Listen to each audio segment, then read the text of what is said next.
10, 9, 8, 7, 6, 5, 4, 3, 2, 1. It's showtime! Okay, first of all, it's a beautiful day to talk about wrestling. Any day we on the podcast. Can you be double jaw jointed? Hands up! Yeah, let's get going, man. No, I'm ready. I love it. We need man panties back. Need him in his man panties.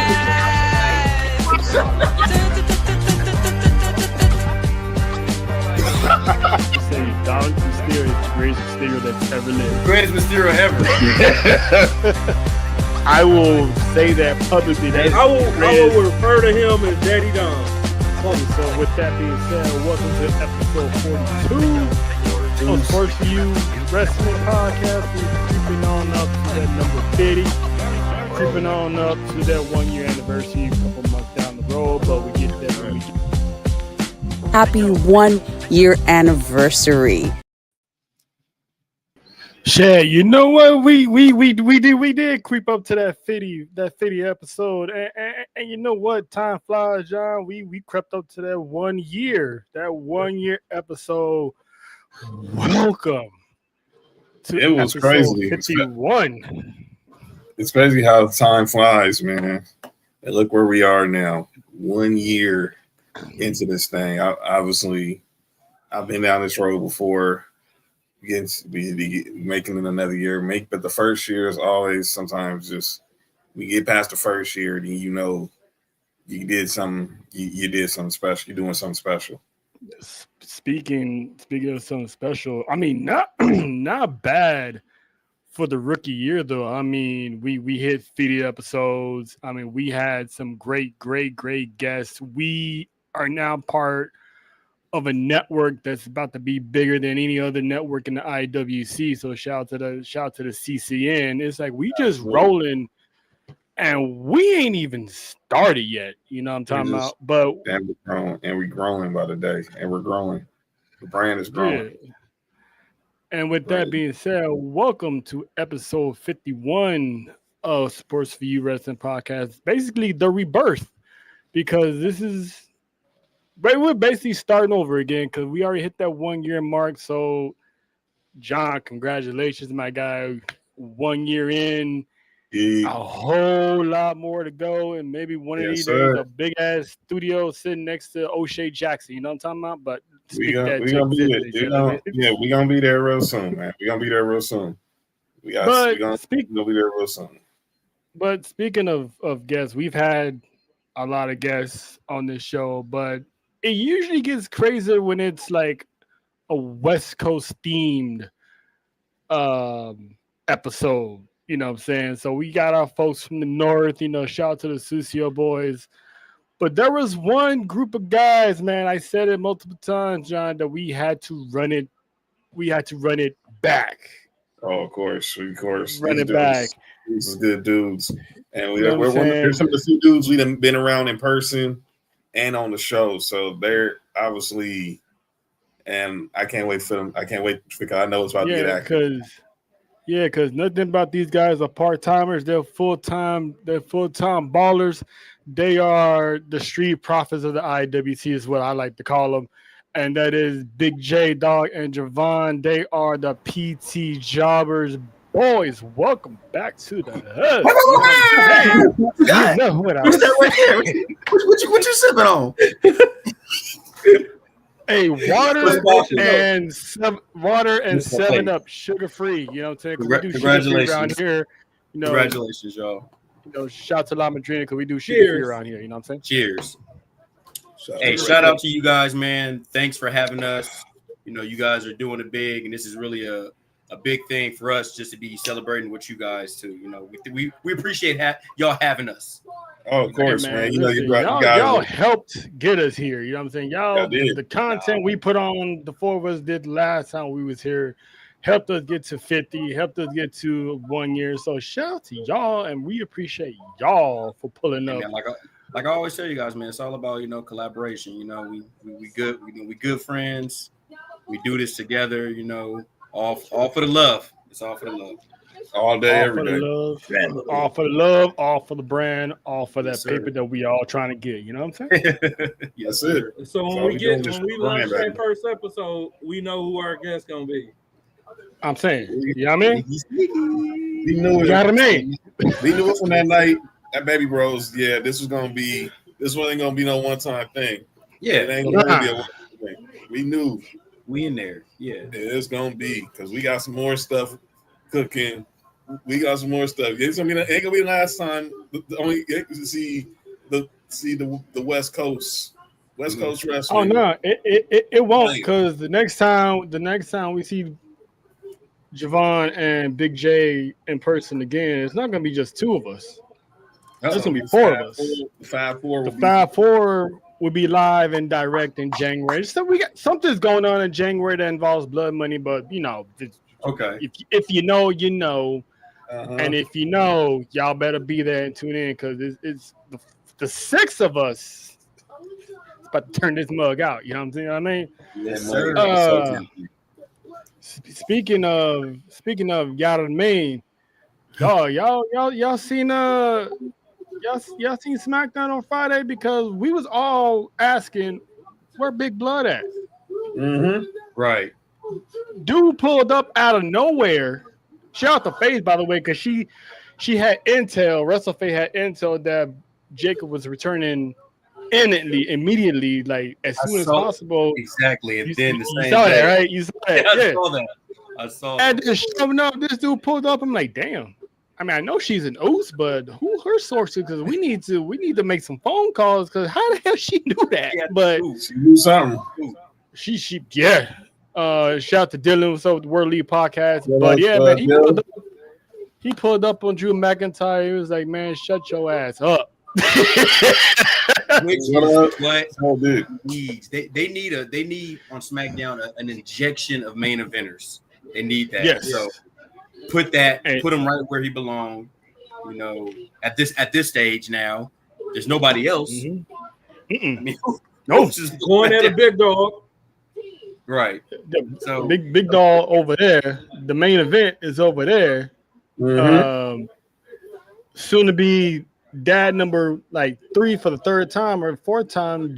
Big Jim is over there. So that leaves Big Blood for now. But I'm a little worried about this though, because it's gonna be him and Drew McIntyre, which, by the way, take my money, sign me up. I'm here for, because those guys are gonna go at it. But the thing is this gonna be a one-off, or we're gonna have a series? Because how many losses Drew is gonna take, and are you seriously gonna give Jacob a loss on his return? So, Jay, I'm gonna start with you, man. How do you feel about this encounter, this clash that's about to happen? And how would you go about booking this? Because I think they put themselves against the wall on this one. good question. I'm very excited about it because, like I said, SmackDown needs this injection, but they are booking themselves, I think, into a corner, because you got two guys who can't take a loss right now. You can make the argument that Drew could take the loss because he's been taking them, but I mean the Drew disrespect has to stop. He's been doing nothings for like 2 months just to get to the next episode. The next episode, even the Cody match at WrestlePalooza was a nothing. There was not even a point in that. So I mean, how do I book this? I think you're gonna have one match that's gonna end in shenanigans. Then they're gonna have a match at a pay-per-view. Drew might get the one up in a dirty move. Then I mean, ultimately you want Jacob coming out on top, but does that put Jacob as the number one contender for Cody's title? Are you seeing Jacob up there? Who knows? I still personally think that they shot Jacob up too fast and he should still be a monster heel. That's me. That's my personal feelings. But I understand where they're going with Jacob. I see it. I just want him to stay a little bit longer. Yeah, they went too fast with the solo beef. They wanted that match. Yeah, which they didn't do nothing with. And no, they didn't. Where he been? Right, hanging out with the MFTs. one by one, getting them a reintroduction like Jay-Z allowed me to reintroduce myself. I mean, like I was like, where these dudes go? And then I see Bachelor. I'm like, all right, where's the rest of them? Bachelor. And then, Right, and then Tall Latanga Hikalea wasn't there in the background with Solo and them on Friday. I think he's gonna be there this week. Okay, and Tama's still not here. I'm waiting on that one. But Javon, same question, man. Like, how do you feel about Jacob and Drew, and what would you do to make sure we get our bang for our buck with this feud? I'm tired of Drew playing this same character for the last 3 years. It's not anybody that it's like how Teddy Long used to call out the Undertaker,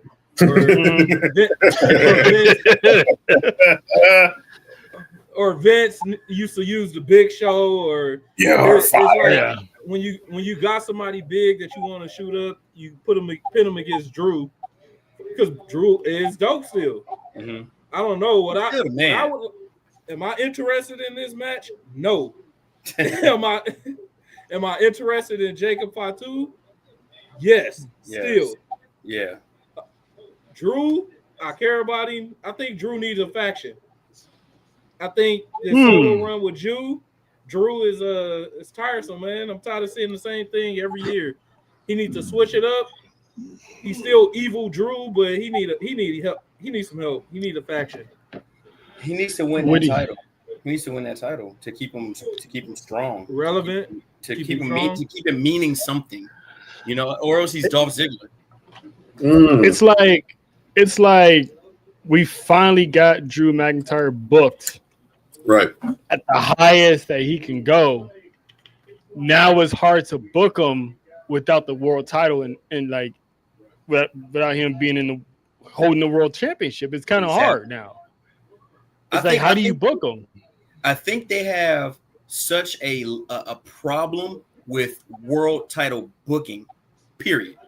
Whether it be the WWE title or the world championship, because they're booking for the Saudi shows, they're booking for Saturday night's main event, they're booking for Crown Jewel, champion versus champion. They're doing all this stuff that's not, to me, it's not benefiting the titles.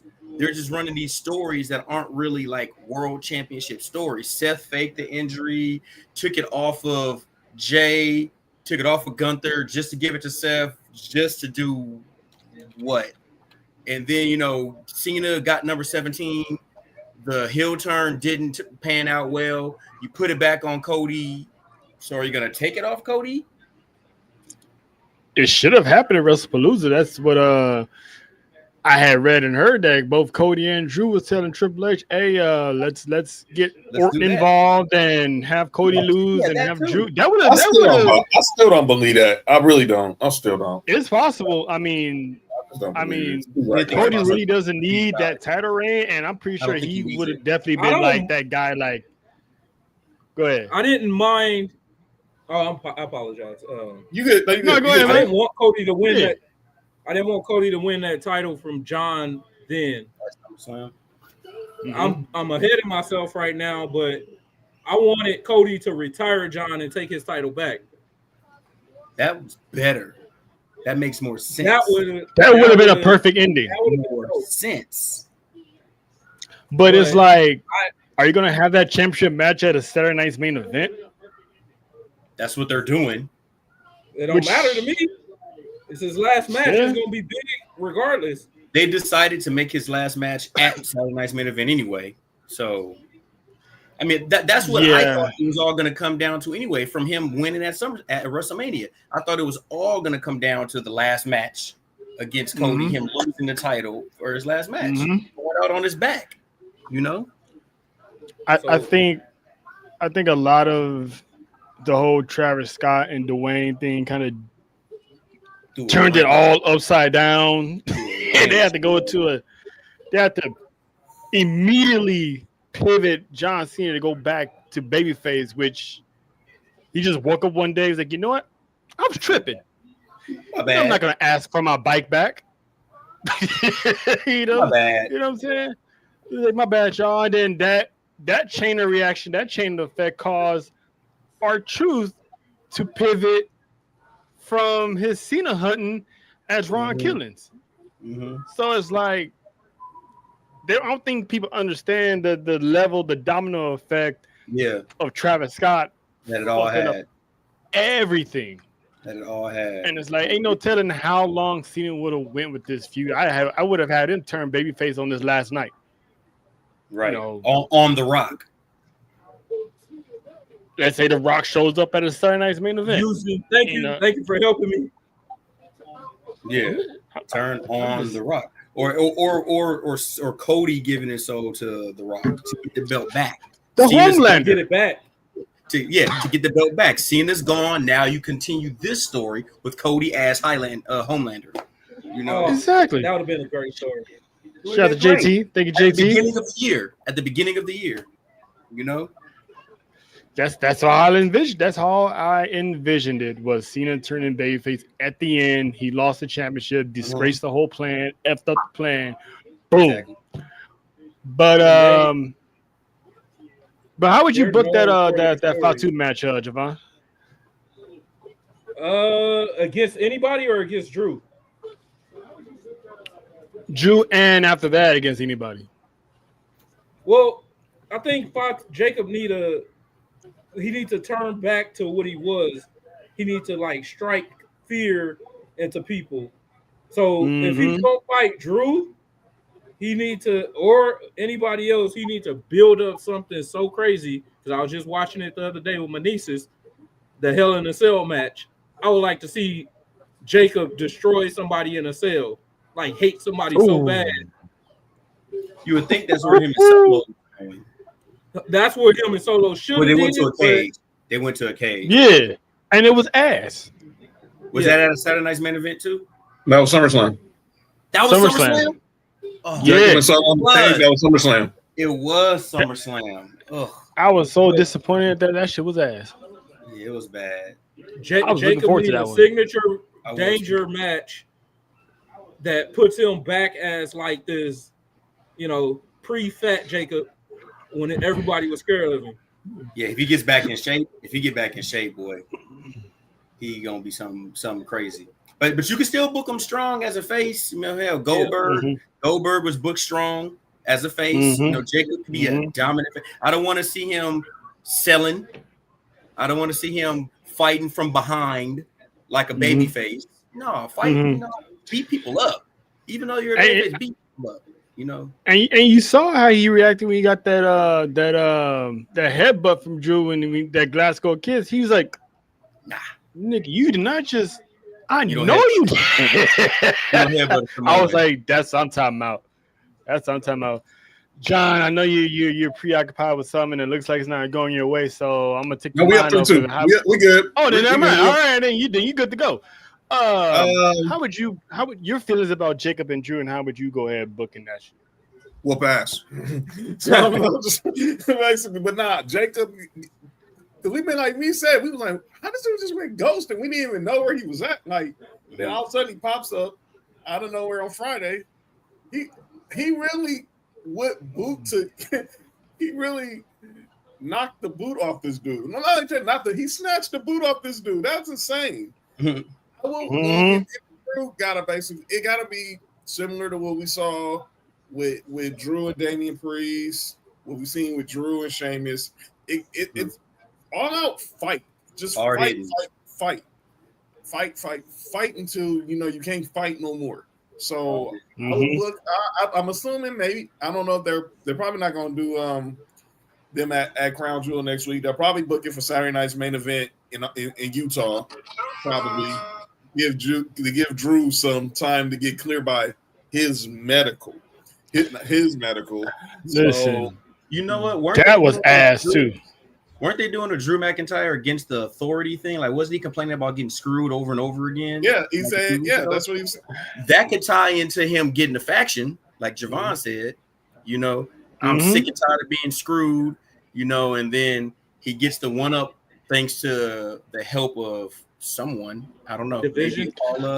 Hey, what if it is Nick Aldis? Is it? Hey, we know their history. Hey, That'd be sick. What if it is Nick Aldis? Because Nick Aldis has been tested multiple times by Randy Orton, so eventually this man is gonna get pushed to his boiling point. He's like, you know what? I did see Aldis on Instagram. Shit. I saw Aldis on Instagram. I haven't seen him on TV. Yeah, I mean, if you haven't seen this man in action, go back to the TNA archives and look up Magnus. The dude Magnus was is God, dope, Magnus. and he can still go. Brutus Magnus. Yep. The WWE needs a new story. They need a shocker, man. I'm tired of this predictable shit. The same matches every week. Like the one thing they had up on AEW was they had the story. AEW had the matches. Right. Now they don't have no story and they don't have the matches. So it's like, do what you was known to do. Like, I think if you're this gonna has give been us such a a 4 or cluster. 5 match pay-per-view, like at least make it meaningful. I think because everything is so clustered. I think there's been like no real build. Like when Crown Jewel's over and we get ready for War Games, that's gonna be like their first time having a real build since. I mean, really, you can really think all year because like they haven't had besides the road to WrestleMania, they haven't had anything that was really they can breathe and build and tell these stories. Everything been like They could. They too tight. Everything's They too started it. They stopped it. Everything is made Montez for and the the next Street show. Profits. Montez and Street Profits. That was a story. What happened to the Wyatt Six? They start shit with people, Carmelo and Miz. Like they start shit and then they just stop. They just drop the ball. Stories are there. We're interested. They just don't carry out. Everybody cheering for Carmelo now. I don't know if they think they don't have enough time on a show, but they do. They have enough time. I think they have time. I think they just rushing everything because they putting all these PLEs and shows every 2 weeks. It was like, dude, it's like a first and 15, like every first and 15. You know what I'm saying? Yeah. And it's like they're having commitment issues on finishing these storylines. I don't know who has more of a commitment issue, the staff or Andrade. Yo, did you see that your boy? You see your boy? AEW? El Idolo. He's like, yeah, man. Dude, like, I'm going to hop here, and then I'm going to hop over here again, and then I'm going to hop back over here again. Then I'm going to hop back over here again. You know, Tony called Shout out him, to Dave's man. Dimension in the building. They are having performance issues. Maybe they need to go to the performance center and get somebody up out of there. There's a few people. Maybe they need a performance center. Right. I mean, they had the performance center. They had the Nightmare Factory. Man. And maybe they should go to the power plant. Oh, that's a throwback. Or a dungeon. They should dig it up. Hey, man. Get Kevin Sullivan. Dig up Kevin Sullivan and then dig up the dungeon or hire Goldberg to run the power plant since he was like the biggest one-hit wonder to come out of the power plant to make it big. Right. No, but I mean, yeah, the start-stop storylines, Andrade, Tony called him. Tony called Andrade. Was like, hey, man, come on home. Come on home, Andrade. Yeah, this is the only way you'll even go near CMLL if you come through us. So it's like, CMLL is my home. The hell with AAA. I mean, the things he would have done in AAA but I get it. You loyal to a certain soil, but all the other stuff is like that's your own fault. You got every piece of. They could have. I mean, believe it or not, they do create the stars they want to create, and they could have made Andrade relevant. They could have. He came back with that new look, that new intro. He had the 3D graphic on the entrance, the helmet, and if they would have put him in some good one-on-one matches in that mid-card division, let him win every week, you know. But the Carmelo battle, was that not dope? That best of 7 right there was dope, even though it kind of ended. It was priceless. The best of 7 ended kind of ass because it was all circled around LA Knight instead of just having them, the winner of the series gets LA Knight instead of Carmelo wins 3, then he gets a shot at LA Knight. Then Andrade wins the other set, he gets a shot at LA Knight, and then there's the triple threat.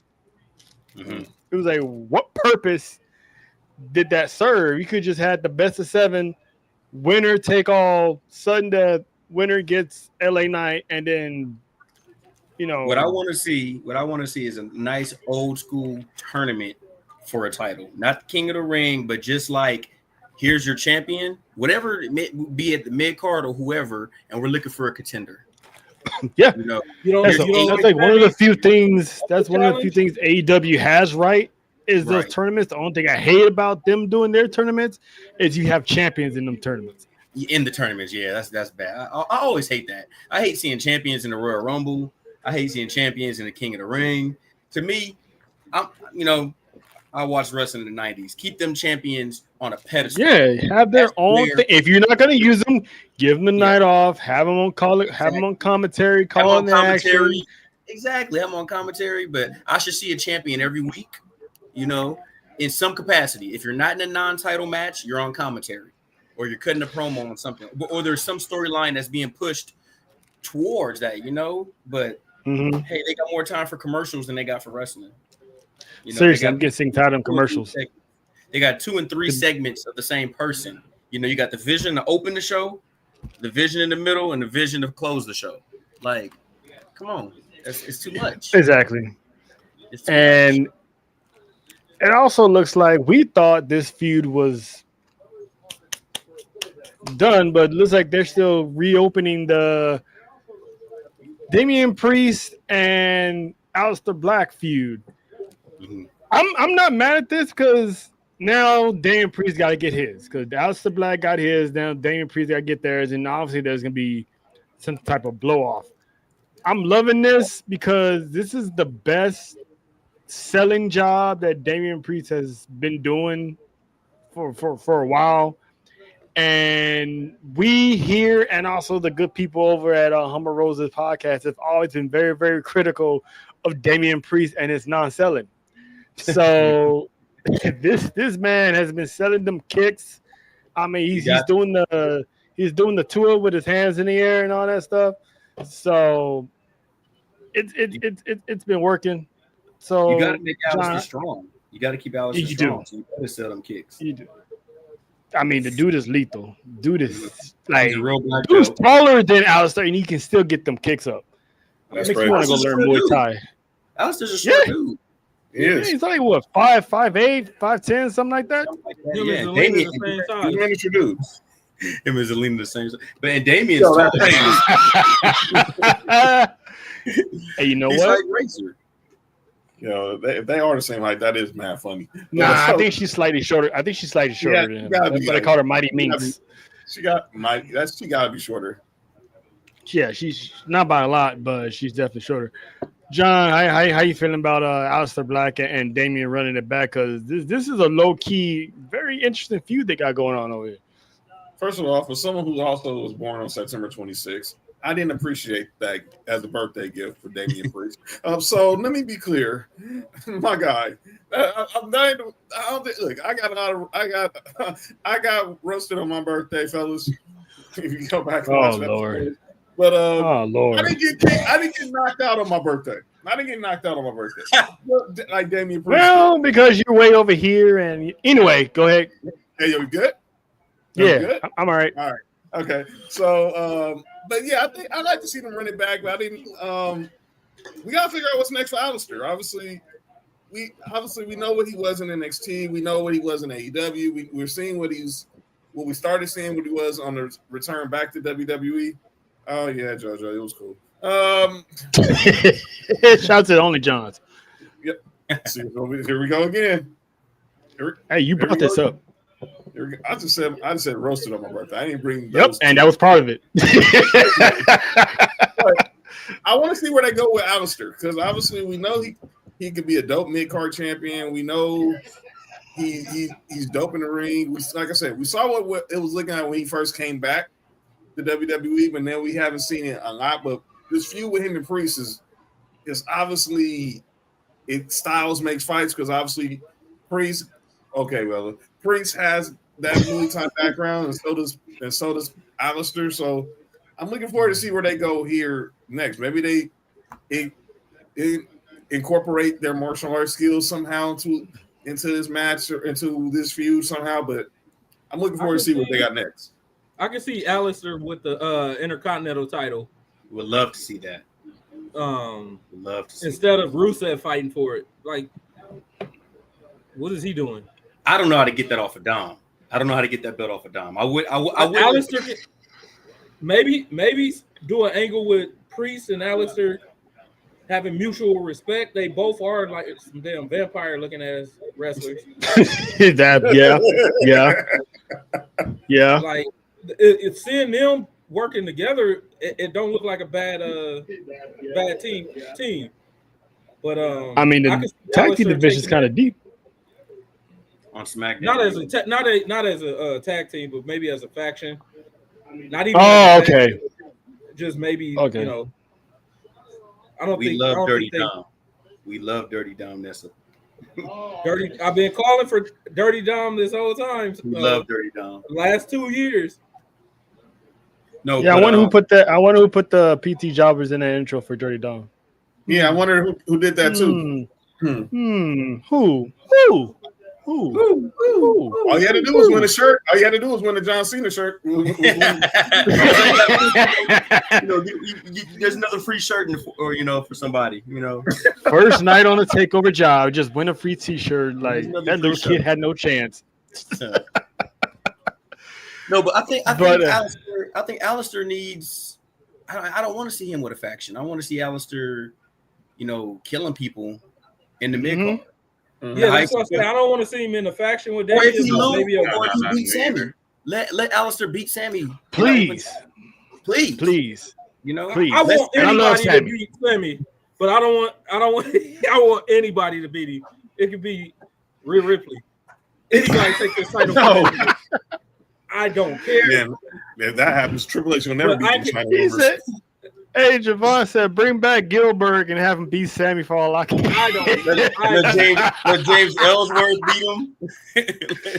There's so many people that need that U.S. title. I think Big Jim needs the U.S. title. Montez Ford can use that U.S. title. Yeah, let Montez beat him. But they moved all them to Raw. Big Jim, Roman, and Jay again. Dude. All on Raw. Wait, what show is the title on, the U.S. title? SmackDown. It has to be Dallas. That has to be the angle for Alistair. Like, start stalking Sammy. They organically moved everybody. They organically moved LA Knight off SmackDown to Raw. Organically moved Big Jim off SmackDown to Raw. So they need who's the SmackDown mid card? Sammy, Carmelo, Alistair, Miz, Damian, Priest. But Damian should be in the main event. He was a former world champion. And where's Santos? He's there, but he ain't been wrestling. Aren't they doing AAA stuff? Well, the guards are. Bring Santos up in there, put him in the mix, man. Have him challenge Sami Zayn. Well, Ray Phoenix is there too. Challenge. They don't know what they do with Luchas. They need to do away with the open challenge for Sammy because only Cena made that cool because Cena was actually bringing up stars. I agree. Sammy doesn't need to do an open challenge every Friday. I mean, eventually he got to start a feud, and I guess the tradition. Because nobody cares about Sammy's story, so keep doing the open challenge until he loses it. Maybe is Wyatt 6 on SmackDown? Yeah. Yes. Yep. Maybe Bray's brother. Who's boy Howdy? Yeah, Uncle Howdy can go for it. I mean, looks like they're still from the looks of the promos. They're the champs, aren't they? Tag team, yeah, and they're going after the Triple A tag teams too. Tag team champ.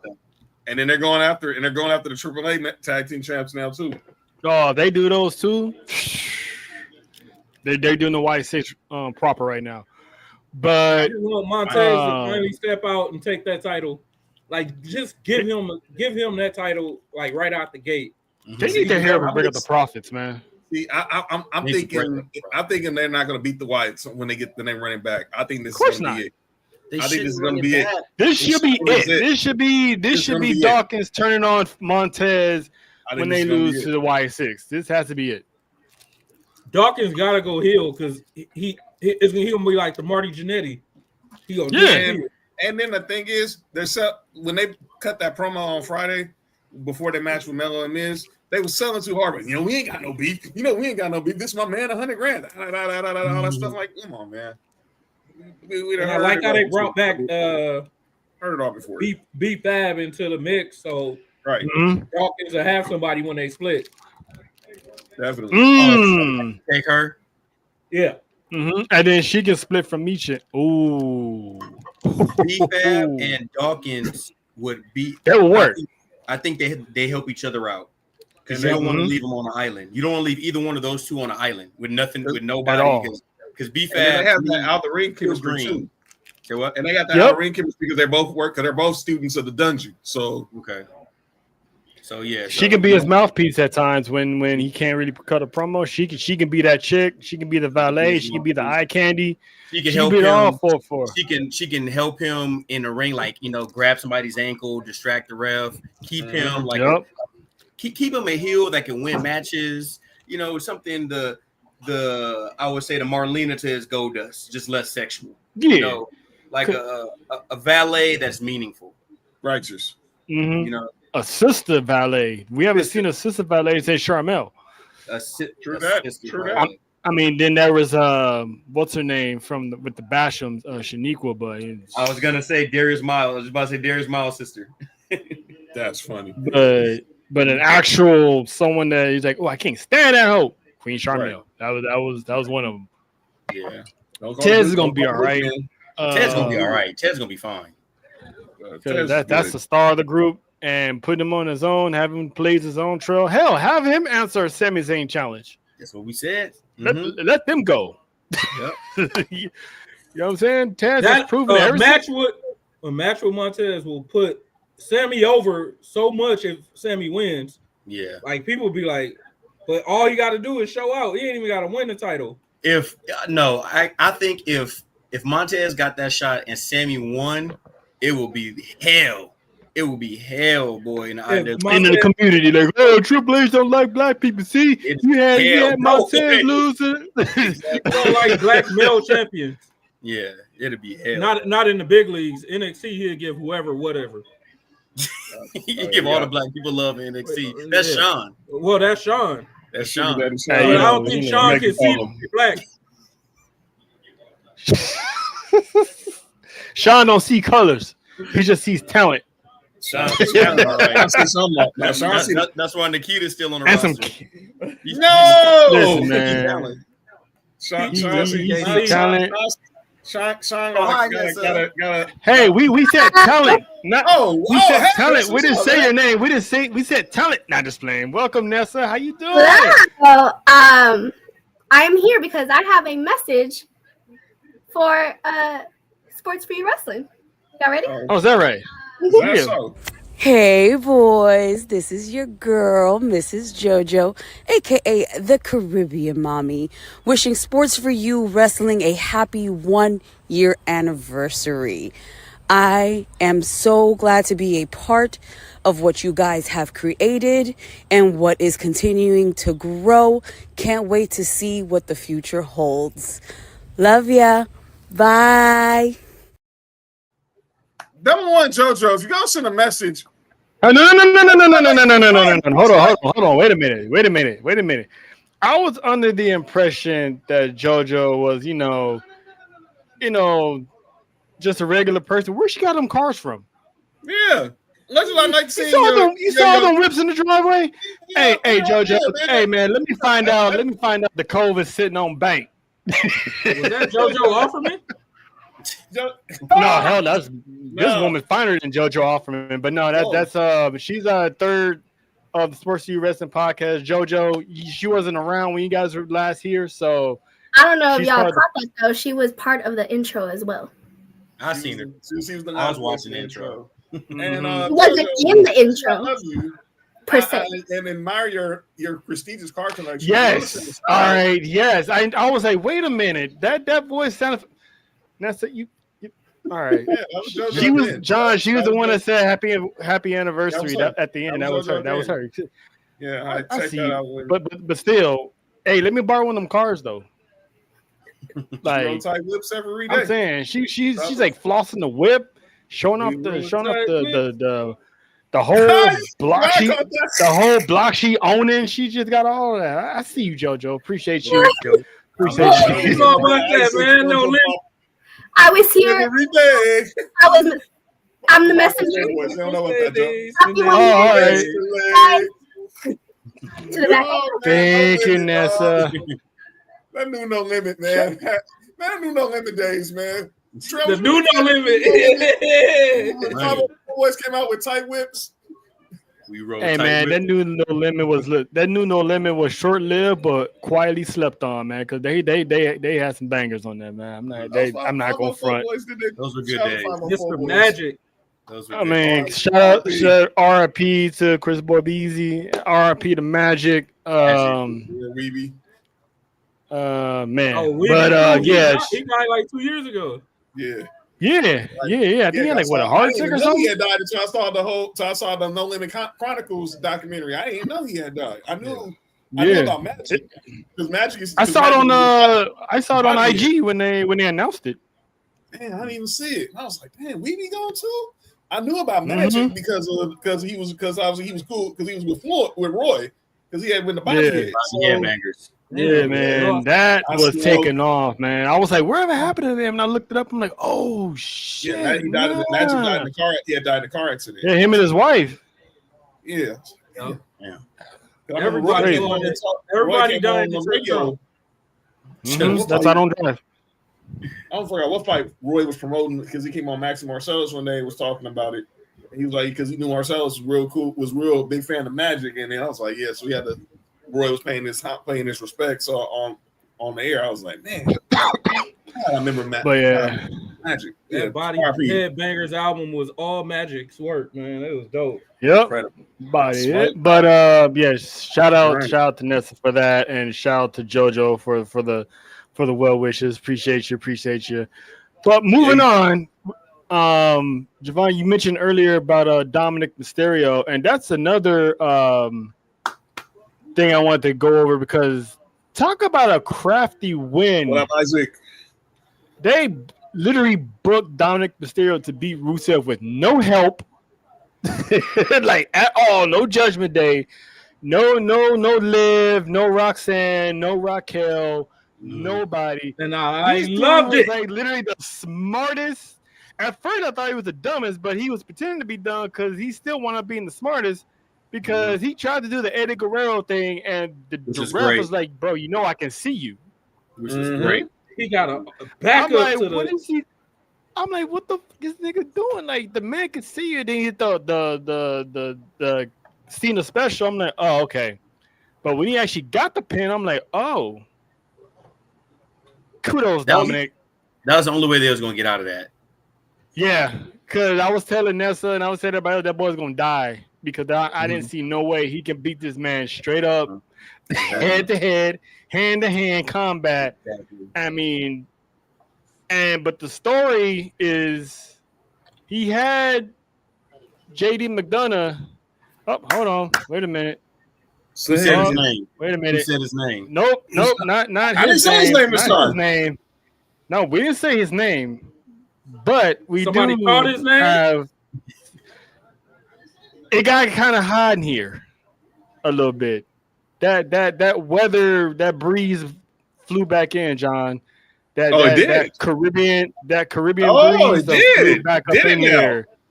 Yes, so maybe she's gonna give me one of her cars that I seen on the video, but we will find out. The Caribbean mommy has entered the building. Boys, meet Mrs. JoJo. Hello, JoJo. Hi, boys. And those are not my cars. Listen, you was going back and forth. Like, yeah, congratulate you guys. Show this car here. Show that car there. Show this car. That's because I was trying to talk into the phone. Hey, you could just stuck with it and just be like, those are your whips. If you weren't on camera, I mean, isn't that defeat? I was like, wasn't that defeating the purpose at first? You want us to see your expression of how much you were proud of? Technically speaking, that was just supposed to be my voice and not the video. Okay. All right. But you did. I'm not complaining. I'm not complaining. And shout out on the intro as well. We love you. We appreciate you. That was dope. This woman has lots of talents, and her voice is one of them. So She has trust a me, ring if you don't announcer believe me, voice. she does. She does. She does. She has a ring announcer voice. She has an introduction voice, and she has this other type of voice that I'm not going to get into. But it's one of those we have to. It's one of those that's like $9.99 back in the day. You know what I'm saying? Those calls. You know, you have to get your parents' permission to call before dialing. One of those. Gotta get the credit card number. Yeah, you have to get your parents' credit card and you like pay $5 for like per extra minute when your 5-minute session went. Yeah, one of those. Yeah. She does. She got that voice. She's a star. That woman is a star. Go check out her TikTok, Mrs. JoJo. Yes, and that old lady had a life. I guarantee you she did. So what was her name again? Miss Kitty. Yeah. Yeah. But I wanted to copy it. That sounds like one of those old porn star names, Miss Kitty. That definitely sounds like a chick who was at the brothel. Ooh, not the brothel. Ooh, what you know about the brothel?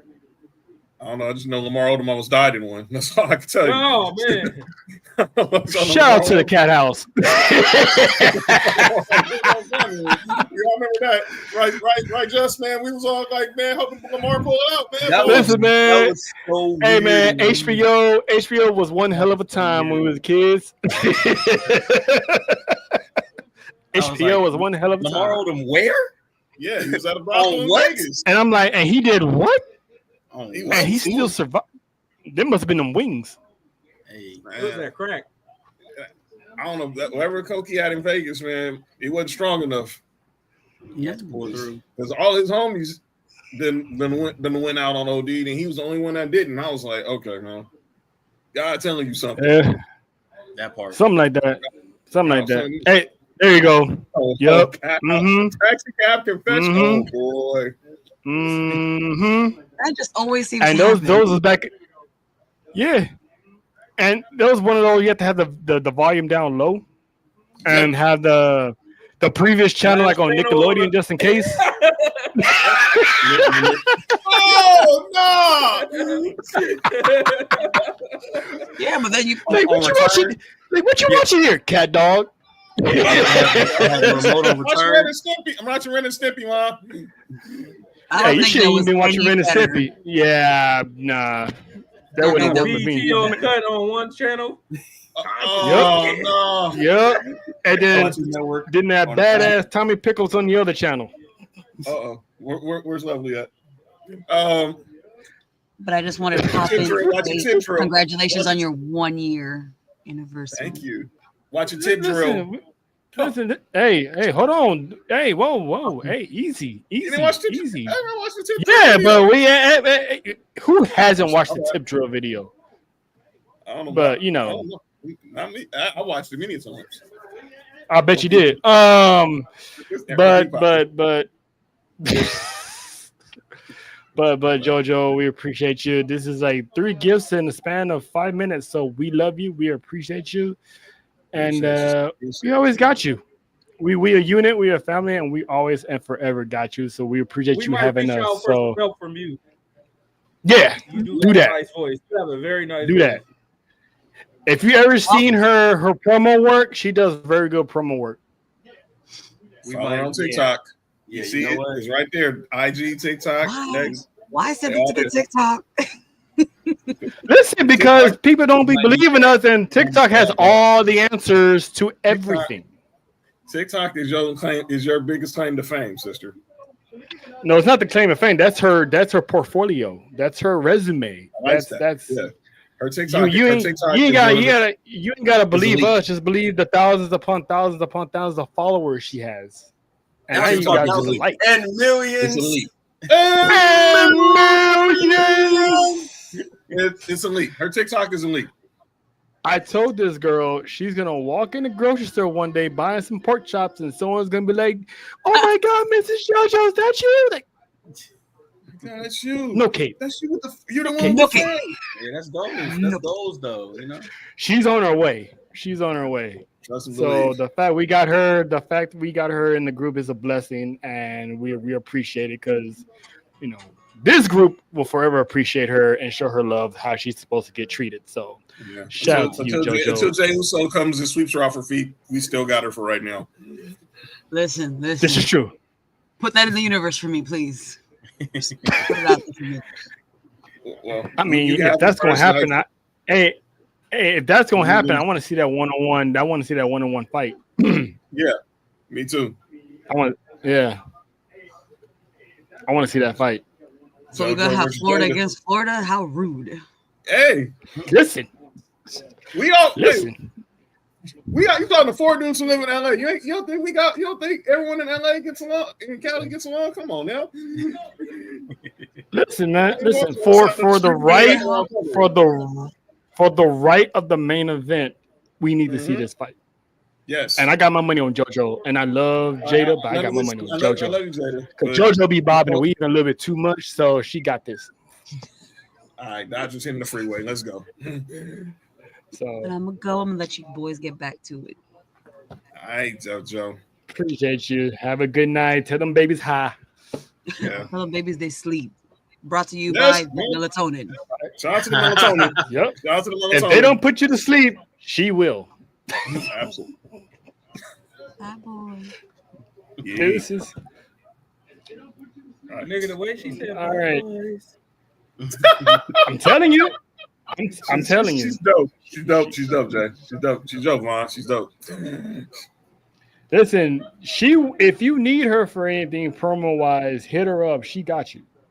She does me. She cuts good promos, straight up. For sure. Good promos. She's the approval rating goes up every time. I said we might need that. These little promo contest. Speaking of, before Trail gets back to the rundown, Jay. Yeah. Go ahead. Uh-oh. My man. Yeah. Enter Tupac Shakur in the promo bracket. Hey, Thug Life. Thug Life. With the hit him up, and you had the Tupac jeans shit on. Listen, man. This guy here was living the big timers life on that when they did that video. Oh yeah, on that boat. This guy walked in. This guy walked in like the tribal chief. I mean, tell us, man, how was your birthday on the boat, my guy? Because you had a blast. Hey, man, cruise was good. You know, me and the wife went out, just did our thing. It was a small cruise, you know, to Mexico, to Ensenada, not far from us at all. You know, so it was my first cruise personally. So I had a good time. You know, it's I implore anybody, if you can take a cruise, plan it. All the time. You know, it's good. They have good payment plans. You know, you can have all the expensive. Nah, it wasn't expensive. You know, everybody's pocket is different. Everybody's pocket is different. So it's not expensive, you know, but it's reasonable. You know, I did hear, you know, I did hear if you book a cruise for the first time, they make it short, like to Ensenada and back. You know, I did hear that a few times. So. Get your boat, get your boat experience, because you know when you walk into your room and it's small, you're like, man, it's not a hotel. No, these are quarters. Right. Not a hotel room. These are quarters. So turn sideways as you walk into your room. You know, get into bed and you know just have fun on the boat. You know, it's like Las Vegas but on water. You know. I like that. So back to business. We left off. We left off at Dominic Mysterio. What are we gonna do with him? Yeah, what are we gonna do with him? Because he strategically beat Rusev, which I didn't have him doing that. That was pretty good. But is Rusev gonna get a rematch with this? Or how do you, Javon? I'm gonna start with you. How do you, if Rusev doesn't win? How do you book Dominic Mysterio to lose the Intercontinental title? Because eventually he's gonna have to lose it. You got to move him up. He ready. He ready to start competing. For what? That boy got popped. Maybe for Seth's title, but he's ready. Whoa! To I think he's ready to start competing for it. The only person I would be, not the only person, but I would be happy if he lost the title to somebody like Alistair. I was summoned Okay. Now repeat to us, Javon, to Nessa, what you just said about Dominic Mysterio. It's time for him to move up, man. He has the world title for AAA. Mm-hmm. This boy is as popular as he was 2 years ago. Mm-hmm. Mm-hmm. And then some.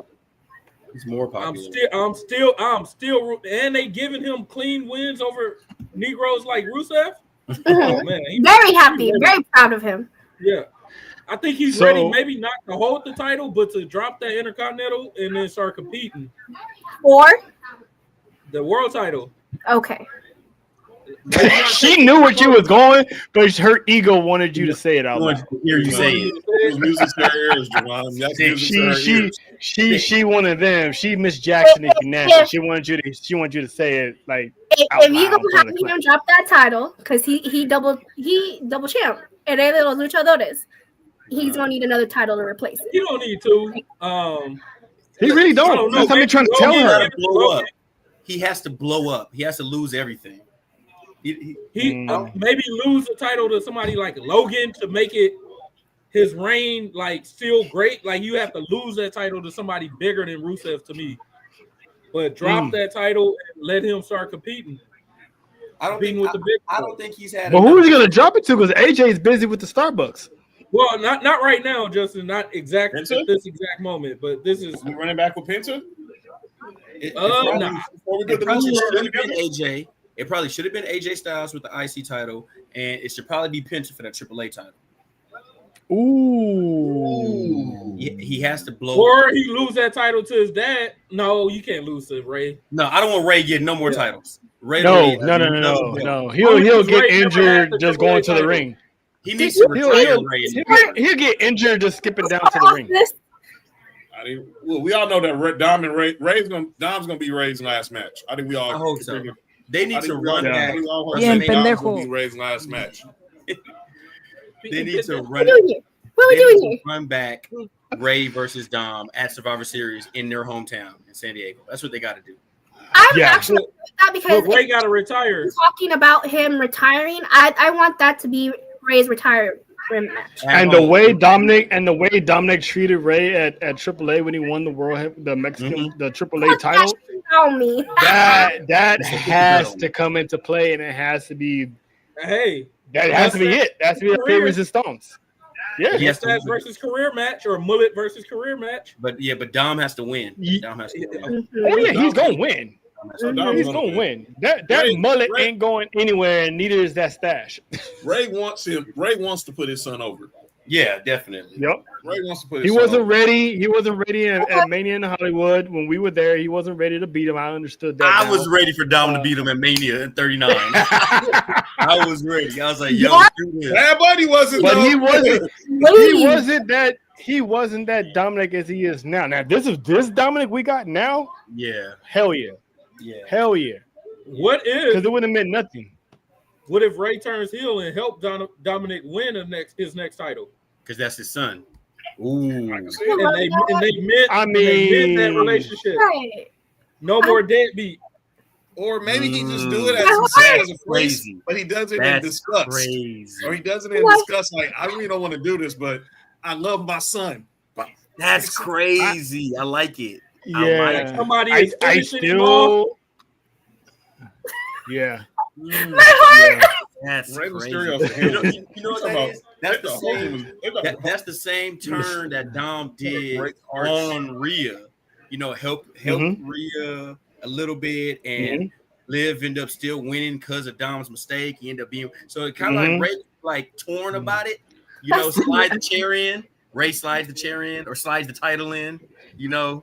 And you're like, oh, you know, Dominic took advantage, you know, but Ray was really helping his son. He just didn't want to do it. I want it to be great, I don't want it to be us guessing or thinking he helped him. You want to come out? I want him to do it. Like I want him to come swing the chair or him do a 619 on somebody with him. Yeah, I think that's what it'll be. He'll walk down. Whether they think he's gonna come in and take out Dom, and then whoever's in the ring. Line spikes him. Whether it's all of it. I love you. Whether it's Ray helping out his son or his son retiring him, it's going to end with those two embracing with a father-son hug. Yeah, it's got to. Ultimately. And it's going to be like, damn, man. I think next Look at my heart hurts already. I mean, let's see. It's gonna get you in the feels when it happens. Yeah, Absolutely, Lena's gone this year. AJ's gone next year. Ray got to be gone too. It's going to happen. Listen, I ain't ready for AJ. Randy and Man. Brock pretty much Taking going them until he left. His knees cannot take it no more. He can't. You know what? He hasn't been. He hasn't been active since the Friday before WrestleMania when he got hurt at that SmackDown. Somebody that could do the open challenge and take the title immediately. Montreal. Ilya Dragunov. I keep asking for him. We've been saying that. We've been saying that. Sammy? Yeah. We've been saying that. Look, Ilya is ready to go. Guy? He's ready to go. It just He's on his way. You just want to see him. We're gonna put him. That's Sammy on the ground. Dude, on the hey, ground. listen. That looks like a Keep doing it. Just keep doing it. If Ilya smashed, if Ilya Dragunov smashes Sami Zayn, I want to see Ilya. I want to see Ilya and I hate Sammy Lane. Ilya. I want to see Ilya and Aleister Black That'd be hard hit. fight over that championship. That'd be hard hit. That's gonna bang when I tell you that's gonna bang. That's what I'm saying. They have so many matches they can do. They have so many rivalries they can do. I just don't know what the holdup is. Putting them in, plugging them in where they need it, because let's just have matches. I think if they did like a month of just AEW booking and just having matches, that'd be great. I think that'd be great for WWE just to get their wrestlers on TV and be like, hey, we can still do this, you know? Because I used to see. Then they wouldn't have enough time for commercials. That's true too. That's true. Oh no, not the commercials. We're gonna miss those commercials. Hallelujah. Mad at me. All right, y'all. I was summoned. I heard Jonathan yell my name, and I needed to. Won't be the first time. But anyway, good. It is not gonna be the last time. Bye. Hey, Happy anniversary. Handle your business. Handle your business. John, you got a straight boy. Dog, for real, like laser. Sniped him. Got sniped. But yeah, man. How do we got to get this title off of Dominic? I can see next year Dominic Mysterio having a world title match. Who? I don't know. It could be Roman Reigns because I still got Roman Reigns beating Seth Rollins at WrestleMania. So no, I don't want to be Roman Reigns because I've told Nessa multiple times Dominic Mysterio needs to stay away from Roman Reigns because he's gonna have that PTSD of what happened in the pandemic. Yeah, he got powerbombed out the club. Yeah, he got powerbombed out the dude got thrown out the camera shot. That's like Jazz getting thrown out the the Bel Air mansion.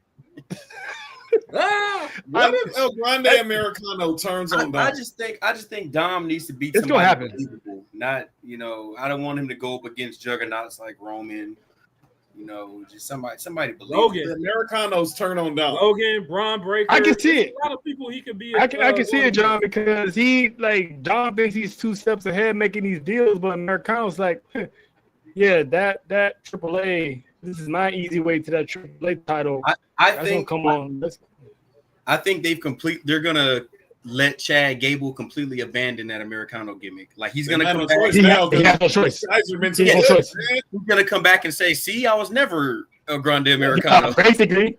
And he's gonna go off and do something else, and that whole thing is gonna be, And WWE is going to continue to think that we're stupid and don't remember that was Chad Gable the first time that we saw Money in the Bank get injured under the Grande Americano colors. Yeah.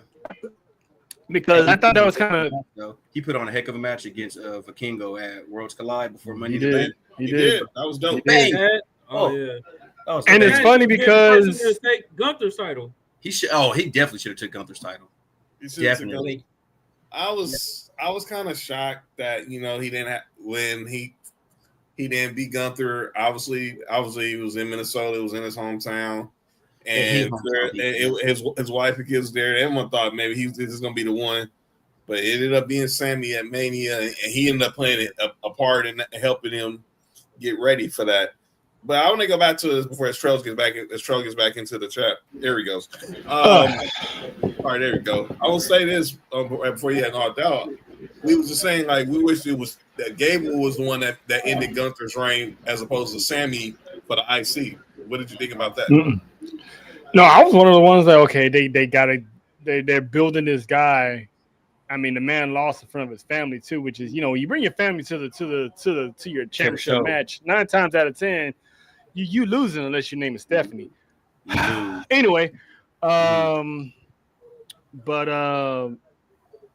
it did him justice in the end because he went on to be this big time heel, and this is where we got the Grande Americano.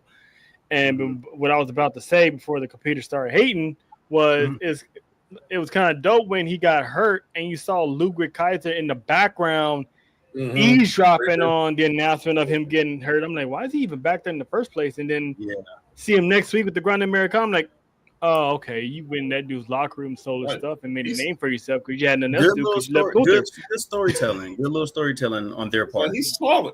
He's taller. This is why I love how Triple H books those segments because you got the people in the forefront. You got to look in the background. Who's lurking? Who's talking? Who's wheeling and dealing? We seen Dominic Mysterio mini backstage segments where he's talking to somebody else. I'm like, what the hell is he doing? Live?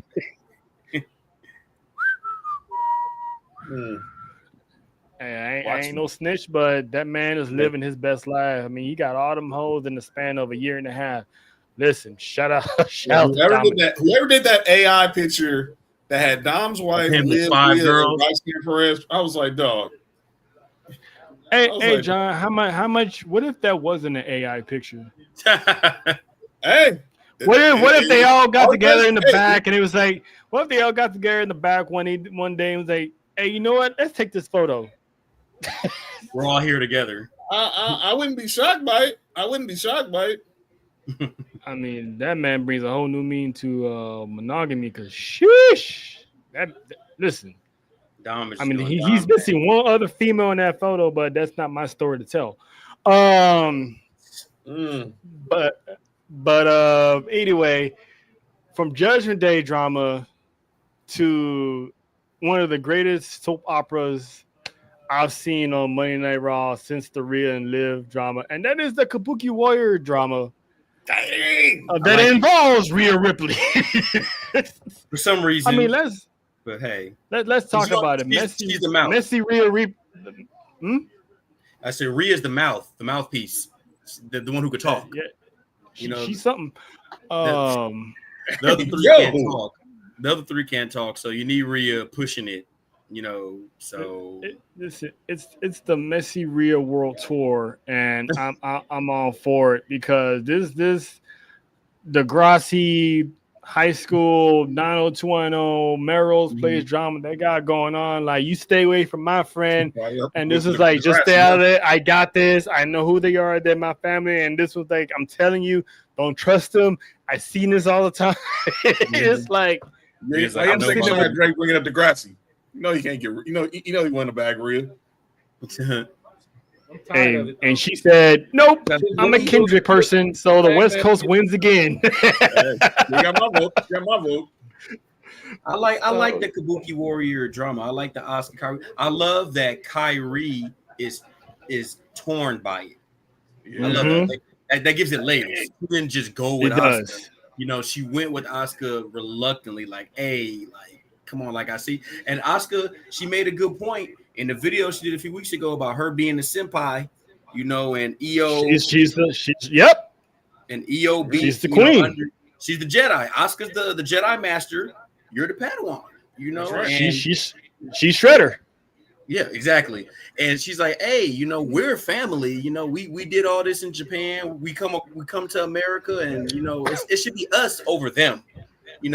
So she has a good point. It's low key a bloodline storyline, low key. It is. Yeah. Yeah, I got you. Yup. Damn Marie. Shut up. Every fucking week. But I do, but I like it girl because it makes Asuka strong. Asuka, is a killer. Asuka's a killer, Yep. So this is good for her, I can't wait to see that fade. Io versus Asuka. That's gonna be a great. Ooh. That's gonna be a great fight, And I want Asuka to put Io down at least once. If they're gonna have a 2-off, they're not gonna have a 1-off. If Asuka could put Io down, the first time, like, hey girl, or it could be like who did this in the past where they beat them into submission, like I'm gonna beat you and you're gonna have to come with us, that kind of thing, and then Io could break free from that. But does Asuka even want her back in the Kabuki? Yeah, she does. Mm-hmm. Or she just don't want her with Rhea? I don't think she just want her with Rhea. She spit on her. I think she wants her in the family. I think she done with her. Oh, y'all messed up, man. Y'all cold, man. He said it first. Y'all cold with that. Y'all think I picked that shit up. That's cold. That's cold. They can't do their L's like that, man. That's cold. Io's been trying. Io's been trying hard. She told Kyrie, she said, leave me alone. I said, all right. I said, all right, Io, you doing it, girl. I just didn't like how she stayed blue for all the Raw. Like, girl, hit the shower. I said that on Monday. I'm like, why are you still in this? Did you not wash your ass? But how did it get everywhere? But it was only on her face. It was all in her mouth too. She went back and bathed in it. It was. Audition to be the new Smurfette, be the Japanese Smurfette. All right, John. See, why now you have to go there now. Why? I mean, Asuka has been a savage online on Twitter with these memes. Like her and Naomi. Asuka and Naomi. Seriously. Like villains I'm online. like, this woman needs to be stopped. This woman needs to be stopped. But I'm loving this feud because I like the direction, the character direction they're going with Io, because Io's been always this cool, calm, confident, cocky woman since the NXT. Like, I'm the best. No one can beat me. No one outwork me.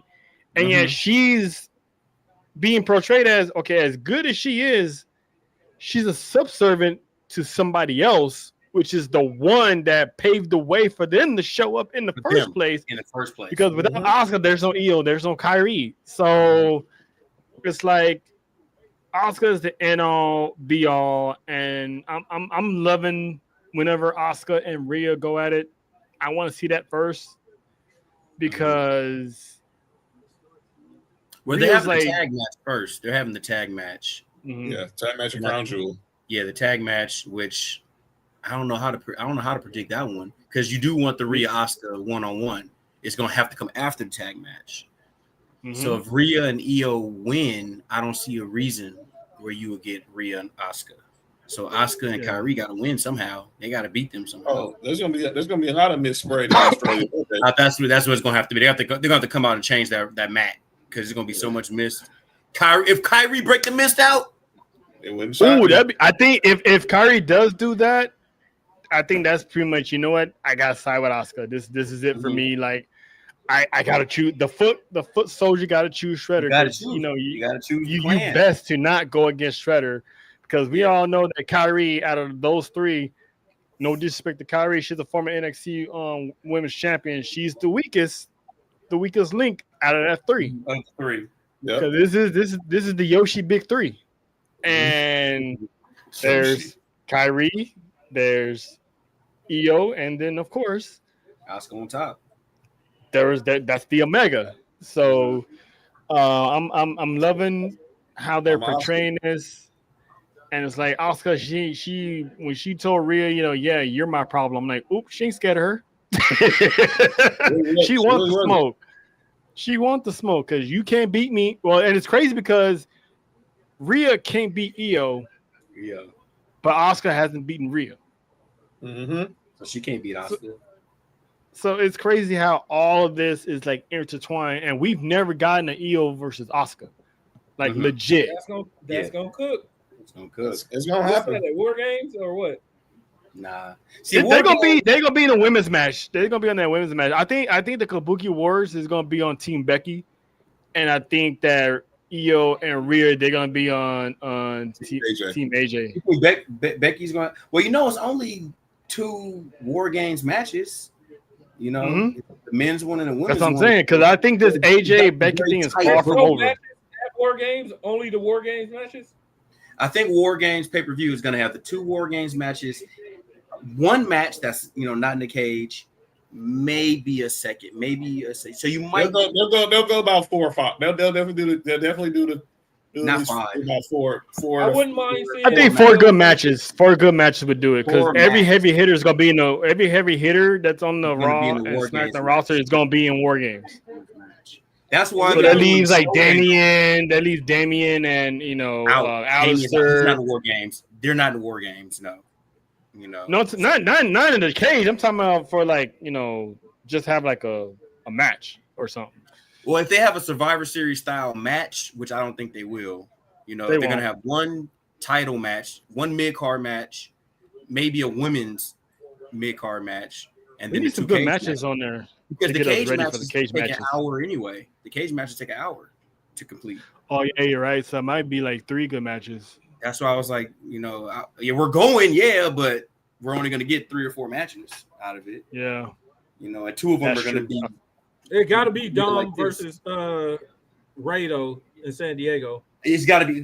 They fit that in. Squeeze that in. Yeah. I would love to see that then. Dude, if they do that, I'm gonna be like, you know what? I ain't gonna complain. Yeah. If that's the match, I expect Dominic to destroy Rey Mysterio. But I don't think they're gonna do that though. I think it's probably gonna be Dom. This is gonna be this whole Dom and Finn issue that's gonna be at Survivor Series. They need to spin back. They need to spin the block on that and come back. Because Olivia's on her way back. She's already been posting that she's been with Dom out here in Cali. Yeah, her and Dom been modeling. They've been modeling. They got another merch coming out for Survivor Series.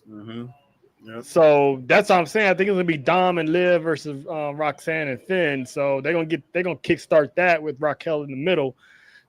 That's another one. Having to choose. Yep. Like, hey, Liv, why you're you gone, got on all that Yankee stuff? I just realized that. Bruh, it's the Yankees all day. Come on now. Oh no, man! Didn't they lose again? No, they did not. They won tonight. They won tonight. They gotta win tomorrow though. Listen, I told John this. We got to run this back. we got to run this back, man. Because they won by 1. Okay. We all know it'd be the same result. So we'll see. We got rid of that whole Juan Hoto for trying to jump ship, and the gods punished him because they didn't even make the playoffs. But anyway, moving on. I hate the Mets. Fuck the Mets. But yeah, so we focus on the Red Sox, buddy. Fuck them too. Anything out of Boston, not named Mercedes or John Cena. Yeah, that's pretty much it. Or New Edition. I can do without John Cena, to be honest with you. I can do without John. Just Mercedes. I give Melo his props. Shohei. Good. Honey. Yes, so. But yeah, I'm looking forward with this whole Dominic and Finn thing. You guys think we're gonna get like the Demon Finn Balor? Gotta come back. He got Dominico. Diminito. Don't let JBL. Just don't have JBL on commentary. I don't think the Demon is needed for Dom. The Demon is for somebody you can't overcome. And the Demon is for. What if he can't overcome Dom? Think about it. Dom's always 2 steps ahead, man. I mean, he needs something to help him destroy Dominic Mysterio. For one, the Demon is for face Finn Balor. If he brings the Demon out, he got to wipe Dom. Whoever he. That's what I'm saying. That's what I'm saying. That's what I'm saying. Like destroy him. Mhm. Like there's no point of no return at this point. Like I'm just gonna beat your ass to take your IC title. You gotta wipe him. And That's the guy that's gonna take the IC title. Was the last time the Demon came out against Edge at WrestleMania 39? Yep. The last Yep. And he got his head And split open. Edge should have lost that match. Edge should have lost that match. Because what's the point of bringing a Demon out? The Demon has not. The Demon got slayed the last 2 times he was in the ring. Last two times. The Demon, ever since the Demon Finn Balor has been on the main roster, he's only had one victory, and that was the Universal Championship. And then he'd have this forfeited the next night. That's right. Yeah. And didn't ever since then, the Demon didn't fight Brock, huh? Nah. He should have. I think they were protecting the Demon. They were protecting it. That's why. It was a good call not bring out the Demon against Brock because it really would have made no difference. Yeah. They would have just destroyed that gimmick. That would have been like a video game. That would have been like a. But they buried it anyway. It's been buried anyway. They were calling Brock the zombie killer. Man. Hey, I like that. Smell that stuff. Free the Demon, free the man panties. Hey man, listen. You heard Dora on the intro. Man panties back. They want the man panties back. They want the Finn Balor crotch shot and back. Yep. The Finn Balor crotch shot. I mean, that cameraman had to have been a woman because like they spent way too much time going across that man every week. I had to look away. I'm like, all right, who's in section 101 C2? His 10-pack. Not an ounce of body fat on him. It's really. Hey man, listen, I need to be on this body regimen because I'm trying to get like that for next summer. But anyway, and we're gonna continue with this family drama train going, and the biggest one that's going on Monday Night Raw, and that is, yeah, you guessed it, the Bloodline. Here we go again. So Jay is slowly becoming the new tribal chief, the heir apparent TC2 of the Bloodline. When Roman steps down, you can tell Jay's gonna be the one to step in. But I'm gonna ask y'all, how long is it going to take for Jimmy to realize this is how it's going to be right now? This is how it needs to be right now. Jay? I think it's going to be a few, let's see, Crown Jewel. Is Roman scheduled for a match? Not yet, right? He just came out. I'm assuming they're going to book him in Braun Breaker. I think they're going to book him in Braun Breaker next. You know, that's probably going to be a last minute. That's going to be a last minute addition. You know how they book things. Did he beat Bronson Reed at Paris? Nope. Yes. Or did it come? Oh yeah, he did beat Bronson. He did beat Bronson. No, he beat Bronson. He beat Bronson in Paris and got destroyed at SummerSlam. He got destroyed. No, not SummerSlam. He got destroyed at Paris. At Paris that night. The one that got the shoe followed back, and then Braun Breaker speared him through the table. Okay. All right. And that's I think Braun Breaker's his next one. So it's probably gonna be him and Braun Breaker, but I mean I don't know because Roman comes back. He's given Jay the talks, you know, to be like everything I told you then was the truth. I was telling you the truth then. I'm telling you the truth now. And Jimmy was drinking the Kool-Aid back then, but he's not drinking the Kool-Aid now. So, I mean, I don't know. Maybe I think before the end of the year, Jay turns. They still got merch to get out of him. You know, Survivors. Maybe the War Games match. No, I don't want to see the Bloodline in the War Games. I don't know. They rush things nowadays. I mean, so maybe. I think Jimmy.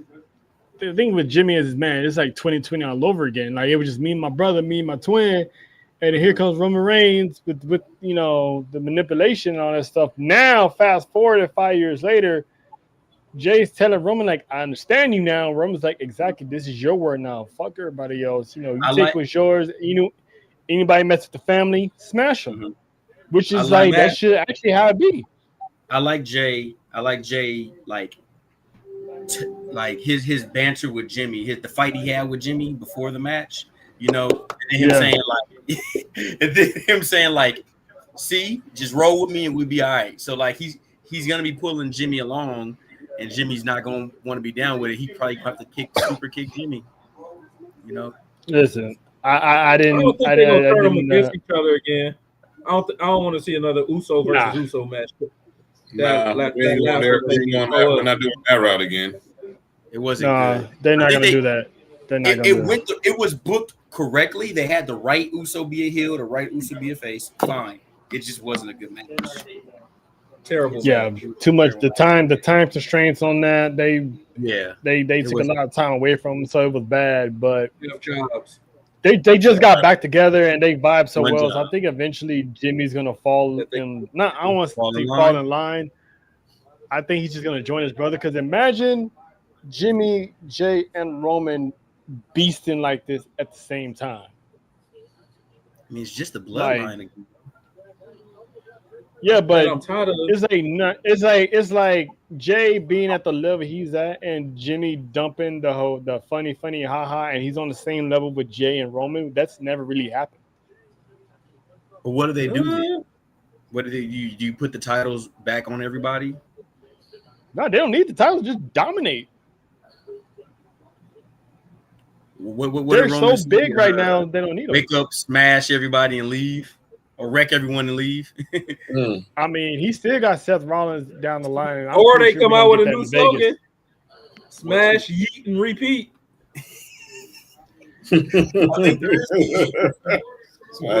Hey, that's a couple of oozes, and that's been both of them oozes have been smashing, yeeting, and repeating. It says yeeting since day one ish. It's sloppy. I hate it. I saw it on Fanatics. It says yeeting since day one ish. I'm like, wow. I'm buying that shirt. I'm buying that shirt. I bet you would, John. I'm buying that shirt. Are you good? I'm great. They got one that say they not the ones. I got a creator code. Let me know whatever y'all buy. Same here. We on it. We out here. So you got WWE merch. Make sure you check out PT Jobbers and check out Sports for You Wrestling. That's right. And also check out Humble Roses. Dirty Dom got a new shirt. League going on get for that this too. one. Does he? He got a new one. It's actually nice. Is it a skeleton again? He's behind bars by himself this time. What? Really? Yeah. Do they still got that Diamond Live shirt on there? The one where it's half. Nessa says yes. Nessa says yes. Yeah, because I want to get that one before they break them up. I should be getting that. For real. Before they break them up, man. They're going to eventually, Nessa, they're going to get broken up. All couples break up. You know this. All wrestling couples break up. Yeah, there's no commitment in this wrestling game. You know this. Unless they get married in real life. Yeah, the Diamond Live shirts there at $35. Come on, shop, man. Come on, shop. These prices are ridiculous. Hey, if you order off of PayPal, you can get it cheaper. But anyway, make them payments. You probably pay like $5. $5 every payment. Long as it's $30 or more. I got 62 PayPal paying 4 payments coming up. Talk about it. Talk about it. I'm just saying. I got something delivered tomorrow. Man, I gotta give me some. But so what's next for the bloodline? I mean, what's next for the Usos? Because are there tag team titles in their future, or is this just going to be one of those they get through another War Games together, and then what? Nah, they need to win the tag team titles. I mean, Finn and JD are holding these belts for I don't know who. Viking Raiders. Hostage. Braun. You see, got Braun. The Braun. Those two Viking definitely Raiders. need to win the tag team titles because those two. Yeah, I don't see. I don't see them lasting. Who, the Bronze? Yeah, I don't see. I'm with you. I don't see Braun Breaker being under Seth for more than like. I think it's a little bit of division is going to come in a couple months. Division in division. Mm-hmm. They got to start losing. They got to start losing and showing the cracks. Once they start losing, he's on to the future. You know. I mean, even if they don't lose, what if Braun just like, Seth, you ain't making sense.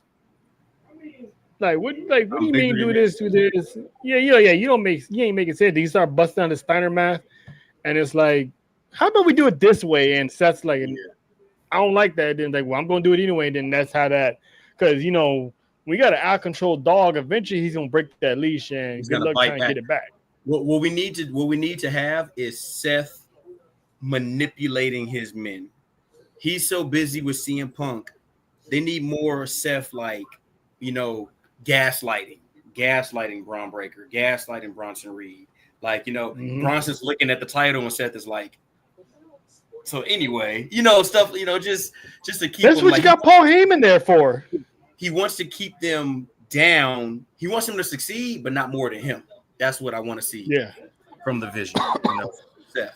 Yeah, because the vision's all over the place. You got the Braun Brothers beefing with the Usos and Roman Reigns. Then you got Seth over here, and that's another component. When is he coming back, and who's the next victim on that? And I'm looking for the first Braun Breaker Brock Lesnar encounter. Just even like a eye contact, a side eye. I'm like, yeah, y'all know what it is. Mm-hmm. Y'all know what it is. Make it happen. Like I don't see Brock coming in and Braun walking out or something. They accidentally shut like they just like. That's what I was saying. Like I don't see Brock in no backstage segment. But if Paul Heyman's talking to Brock and Braun just you just walks by like, hey, what are you talking about? You hear the crowd, Braun start snapping, But I don't think Brock will sell it. Brock ain't gonna sell it though. He gonna laugh in his face. And Braun is gonna be like, we got a problem? Do we have a problem? A problem. But shout out to the Menace.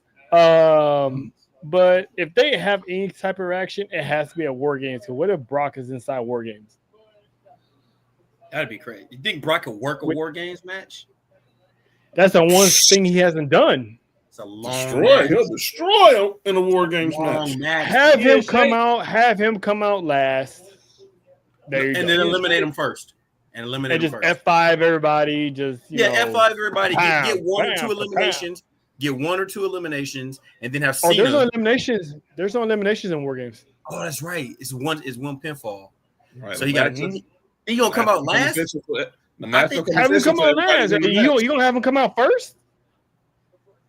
If you come out, he's gonna be boring. Because if he comes out first, it's gonna be boring because he's gonna be F5ing and German suplexing before the next person comes out. But do you think that Brock will sit in a cage with four dudes? And not want to just bust out in a cage this big. They all up on each other. I don't think Brock will sit in the cage. Like, Elimination Chamber, the rules are different. You got to wait till your he's pod in his own picked. pod. Yeah, you got to wait till this pod get picked. And in War Games, everybody's sitting in that cage, and depending on how their team is constructed, you never know who's next until the captain tell you who's next. Oh, so I got a perfect solution to that. Just have him come out last. Like, not even in the cage, just like, everybody exits, everyone's already out, and then, somebody did that last clock year. comes out, and he hit his music. When Randy came back. You just hit Brock's music, and here comes Brock. He ain't be in the cage. That'd be disgusting. Because he's his own guy. He don't work for the Vision. So they can play on that. I don't know if that's the case, then he shouldn't have came back at SummerSlam, and that should have been his return. Then they rushed it because they wanted John Cena and Lesnar build up and a match. I keep saying, people, this is not a Cena retirement. I'm just saying this from day one. I'm a Cena guy. This is not a retirement tour. It's a freaking farewell tour. Because number one, he's basically doing what artists do when they go on farewell tours. They're just playing the hits. Playing the biggest hits. That's the biggest hits. Mm-hmm. What was one of the biggest hits in his career? Him getting smashed by Brock. Getting smashed. Man, it's like what he said. That's why I thought he was gonna win. I said, all right, he gonna get this. I had faith too, and then Trail saw all those kids come out, and then it was like, oh damn. Brock was like, fuck them kids, man. He really did. He was like, came out there looking like little peeps. It was like, F them kids. Yeah. Man, it was Randy, Punk, Brock. Obviously, Cody was like a remix, and now It was AJ, true. he's just been playing the hits. He's just been playing the hits. Everyone he's been involved with is and the last two is gonna be somebody fresh, and I still think one of them should be Dominic. You don't I think think Edge? I think that's Madison Square. That's MSG. I'm calling that now. Dom and Cena in MSG. Which date is that? That's the November date. Yeah, I think that's the 7th. I got the schedule. Yeah, nice. Okay, that's no. See, the only November one. No, they updated it. That's updated. That was before they added the Garden. The 10th and the 17th. Oh, okay, yeah. New York and Boston. I think the 10th. Oh, true. The 10th is going to be Boston. The 10th is going to be New York, and I think the 17th is Boston, or vice versa. Okay. So that's right. Somehow it's left Massachusetts, but yeah, they're going to Boston. Yeah, because they moved. They basically Cena's done with SmackDown. They moved him to Raw. So no, he's appearing on Raw now. No, he's not. He's not. All his dates are Raw. We had that match with Sammy. That was it. Well, if he has this match and it's Dom, he needs to win the IC title, get the Grand Slam. And then he loses it at Saturday Night's main event to who? Ooh, that's a good question. Because he's not going to retire with that title. That'll eliminate the Edge factor because Edge don't need to come and win it. Well, I don't think Listen, man. Listen, y'all. Let me do a tournament for the title. That'll be clean. I'm okay with that. Because you can have Americano in there. You can have Penta in there. You can throw Dominic in there and somehow get screwed by Finn Balor out of the tournament. And then who else you can throw in there? You can throw in one of the Usos. You can throw in Braun if you want to, just to have, depending on how many bodies they're gonna have in this tournament. So I'll be okay with Cena getting all the gold. I wouldn't be mad at that at all. To be honest, y'all niggas watching Crown Jewel? Y'all getting up to watch that shit? I am. Well, yeah, we're gonna be up. I'll probably be at work. Well, I mean, I will be. I'm gonna set an alarm, but I will be awake. That shit starts last night. 5 a.m. 5 a.m. 5 a.m. They could have did something with that Raw shit. on Netflix is the same time. Yeah, that one ain't nobody. Well, actually, you know what? That's Columbus Day. Indigenous people. Great. Indigenous Peoples Day. I said what I said. I grew up reading about the man on the boat, so I'm going to continue thinking about the man on the boat. But yeah, it's going to be on that day, so we're going to be off that Monday. So I think I'll probably still wake up at 4:30 in the morning to do. I'm probably the only one, maybe John. Everybody else is probably going to be asleep. I'll be at work, so I'll watch it at my desk. So all the girls are gonna be asleep, so it'll probably just be us.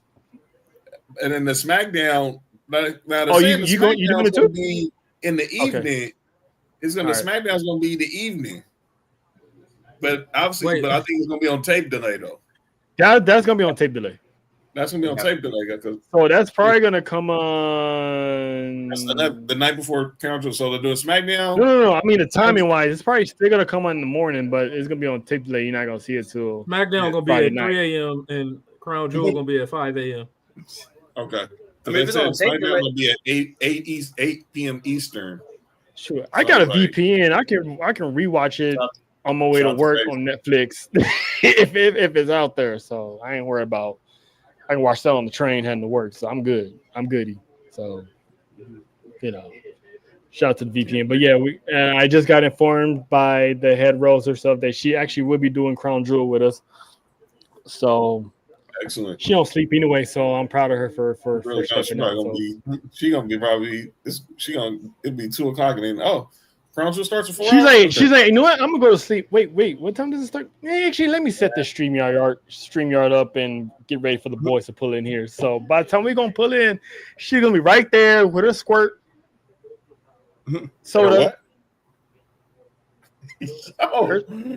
Her squirt soda. She only when she does squirt, she does it sugar free. But anyway.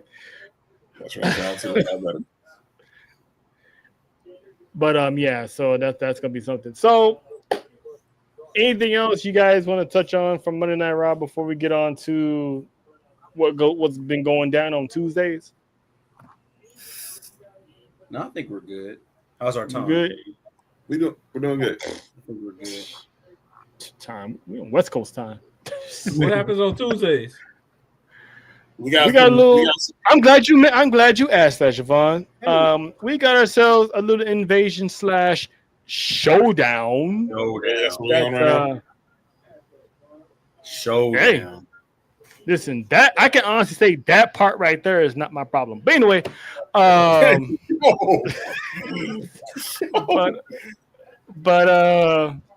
but yeah, so we got ourselves a little NXT TNA invasion going on here, fellas, and I'm actually excited. This is the most thing I'm excited all week in the week of WWE is this invasion, because now they had a little summit.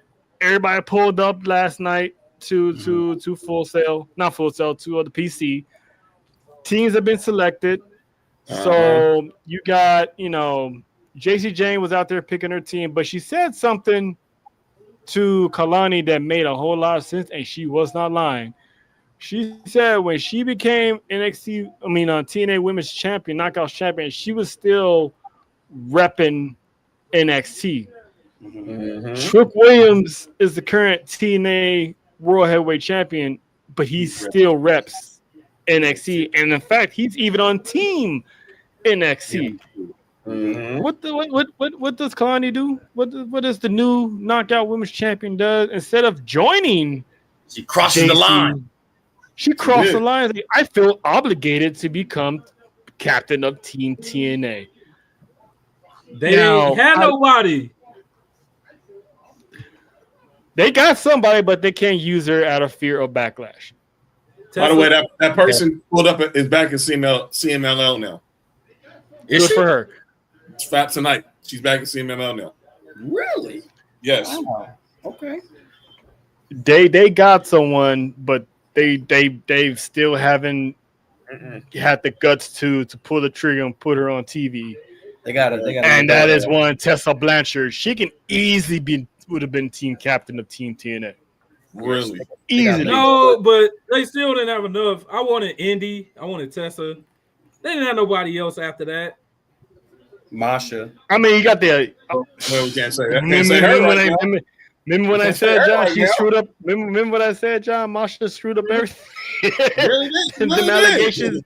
Them allegations screwed up. She could have been captain. Easily. I do like the Mara Sade. So Mara Sade, India. All former NXT talent. Pretty much. Tessa, all former NXT talent. The Iconics. Tessa and Kalani. Yep. Go ahead. That would have been a team right there. No, you good. That would have been a team. But let's get into. I'm glad they kind of changed the name to Showdown, but we get into that later on why that happened. But let's go down this match card that they got going on. Let's get with the winner take all for the tag team titles for the NXT tag team titles and the TNA World Tag Team titles. The legendary Hardy Boys heading back to NXT to take on Dark State for the winner take all. This match is unpredictable because you still got the Dudley Boys waiting in the wings at Bound for Glory. Exactly. So is this table match going to be TNA titles, right? Right. So the Dudley Boy match is for the TNA titles as well. Yes. Yeah. So the Hardys is gonna win this and be the TNA NXT champions and then go fight the Dudleys for the TNA NXT championship in a tables match. I got a theory. What if the Dudley Boys show up and cost Dark State the match? That's not a bad idea, but man, we're taking all the TNA belts and putting them on NXT. I mean, TNA got to take something. TNA throw a bone somehow. I think they got to throw a bone somehow. They got to get their stuff. But this is another booking against the wall, because do you have the Hardys take the titles and have Dark State lose? I mean, isn't this Dark State's first title defense since winning the titles? think so. That I could think. I'm talking. Did they get Hank and Tank a rematch yet? No. And I don't even remember them beating Hank and Tank. That was. I remember them beating Hank and Tank. We was in the spaces. They did it on Heat Wave. That's a Heat Wave? Yep. Yeah. I came in at the back end of Heat Wave. That was like the second match. You know what? Yeah, because I didn't catch all of Heat Wave. That's right. And does the Hardy Boys and Dudley Boys truly need the titles? No. No, they don't. So we still getting this match regardless. Yeah. Dude, I think this is I kind of wanna thrown see out the there before the Dudley Hardys Boys. even won the titles. Yeah. I just So hope. I hope they. I'm tired of seeing Matt Hardy wrestle anyway. Slew-footed. He can go though. Clumsy. No, he can't. He can go can't better. go. He can go better than Devon and Bubba. We ain't seen Devon. Devon can barely walk. No, we saw Devon barely at 2300. walk. We saw Bubba at 2300. Devon, yeah, we haven't seen Devon. Even Jeff is barely getting off the rope on them swantons now. This is true. They're both old teams that need to retire. Yes, it's true. It should be a dangerous match, and it should end in a tie. They should just both go through tables and count them out. Career like, this versus career. is it. You guys are done. We don't want to see this no more. It has to end. They still get a pop, but only because of Jeff Hardy juking. No, when that music hits, man, that Hardy Boy music, that theme song hits. It's a pop, man. Shout out to Kyson Knott too for having the Hardy Boys on there. That was dope. But this is gonna be interesting because it's do you take another title from TNA to NXT? Exactly. Do you have Dark State lose their titles? And so the match at Bound for Glory is for the NXT and TNA championships in the table match? It's got to be a smush finish or nothing. Nope. I want two other Dark State members to have the TNA titles. So 4 members got tag title. That would be dope. So they would have to win. So I did Google. They did defend them against Hank and Tank on the episode of NXT. I Googled and checked. Okay. I mean, do they utilize Freebird rules with those tags? No, because these two guys said that we already know who's defending them. It's the same guys that won them. So those two are going to be the ones carrying the gold. So I'm liking the idea of somehow the Hardys lose and Dark State win, and then, like you said, you have the other two go to TNA and defend the TNA titles, and then you have those two defend. That'd be dope. That'd be cool. That'd be something. It's one of those. What do they do with this match? Because it's such high stakes that could affect not only NXT but definitely is going to affect TNA and they're Bound for Glory. That's why you got to tune in and watch. Bound for Glory is 5 days later, so that's why you got to tune in and watch. Them boys be stacking the card on Tuesdays. Well, they be hating. And it's like whatever happens, will this invasion actually end? Well, I think they're going to pass. Well, everything I've been reading, they're going past Bound for Glory, and we know now. Oh, now, yeah. Now the TNA is going to be at Full Sail November. Oh, this is going. It's probably go all the way into like. Oh yeah, we're gonna get into the news on TNA. Thinking we was dumb. Really. But so I'm gonna go around the table. Javon, who you got? You got Dark State, or you got them Hardy Boys? Dark State. Jake. Dark State. I got a non-finish. I'm not going with neither. So the titles won't change hands. Non-finish. So we got a fuck finish. Okay. All right. John? As crazy as this sounds, I think it's going to be the Hardys. As crazy as it sounds. That's crazy. I think it's going to be the Hardys. I don't not see that. I don't. Because Matt and Jeff been talking too much about these titles now, man. We want to go back home. These are the only titles we haven't won now. It's like, okay, but y'all know this ain't going to make a breakout legacy, right? I mean, it's not. It's really not. I'm like, come on, man. But I think I can see that, but I don't know. I'll go with this, but I'm not confident. Yeah, I agree. This is one of those like Jay said. It's like one of those we got to sit here and watch. because it's gonna be. They stack the cards on Tuesdays, boy. They did for a did. 2-hour show. It's something. I'm looking forward to it. Good, man. This next match I was not expected, but I'm happy to see him come home, so to speak. Yes. And that is Mustafa Ali. Take that title. Let's go. Take that title. Taking on Ethan Page for the it. North American Championship. Take that title. Yes. Receipts. If there's a title TNA should take, it should definitely be the North American Championship.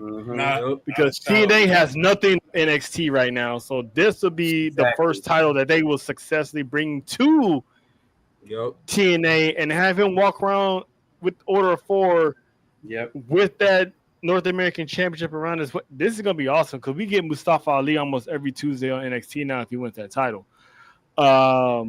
Should have been. So, yeah, I agree. Because imagine him. 2 titles. I would love to see that North American title get defended on Impact against someone from one of their Impact stars. Just have that title on NXT and TNA. That's gonna be. I got Mustafa. So are we at unanimous here? I got Mustafa. Yes. That's what I want. Mustafa and Sean was very adamant against him getting released because I think they was really finna put the belt on him, and then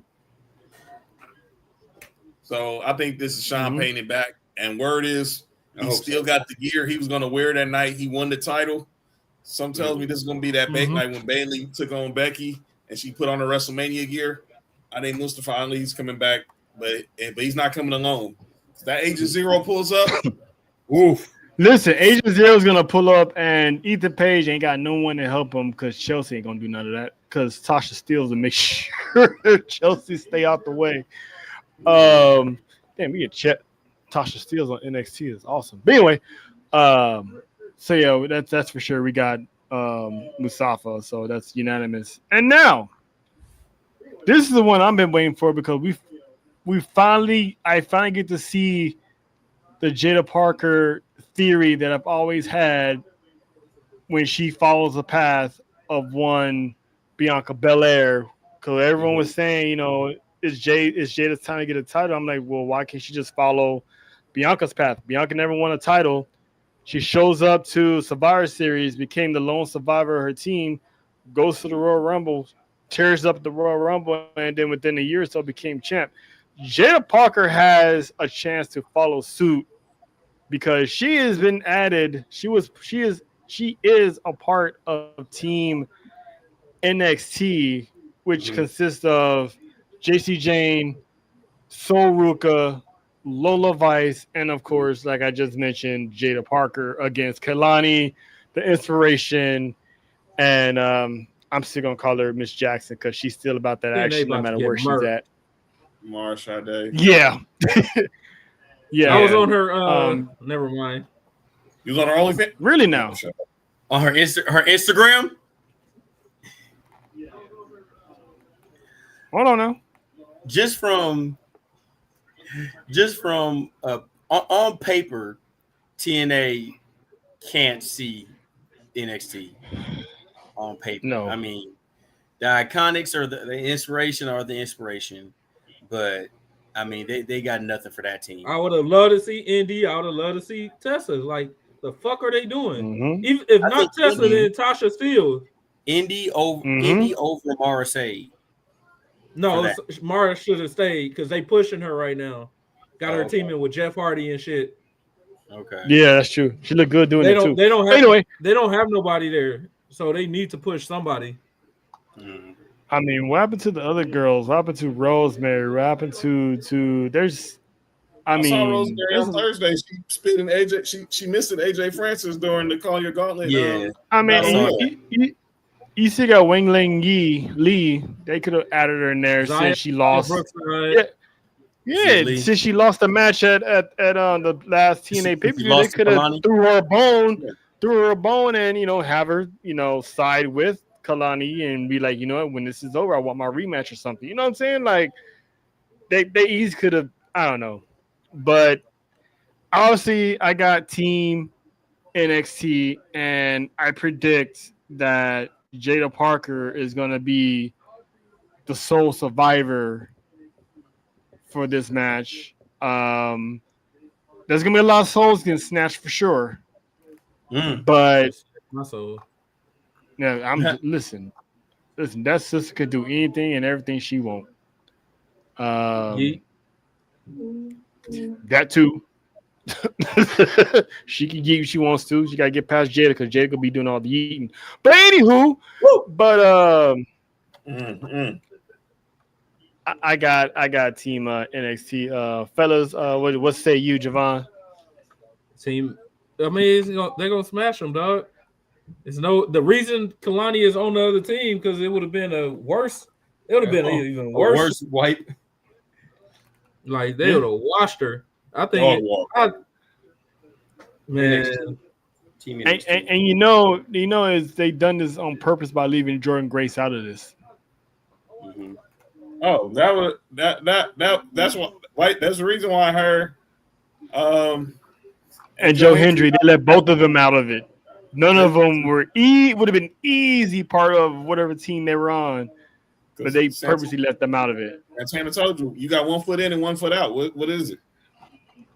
And then Jordan Grace gonna tweet out, "I just want everybody to have fun." Bitch, what? This is a war. She's solely NXT. She is. But Joe got 1 foot in and 1 foot out. Somebody snitching. Anyway, go ahead. No, I said, but Joe got 1 foot in and 1 foot out. But Jordan, she's NXT. She's solidified. She earned it. Jordan had a long road, and this is where she wanted to be now. You know, she did her thing in TNA, but this is where she wanted to be.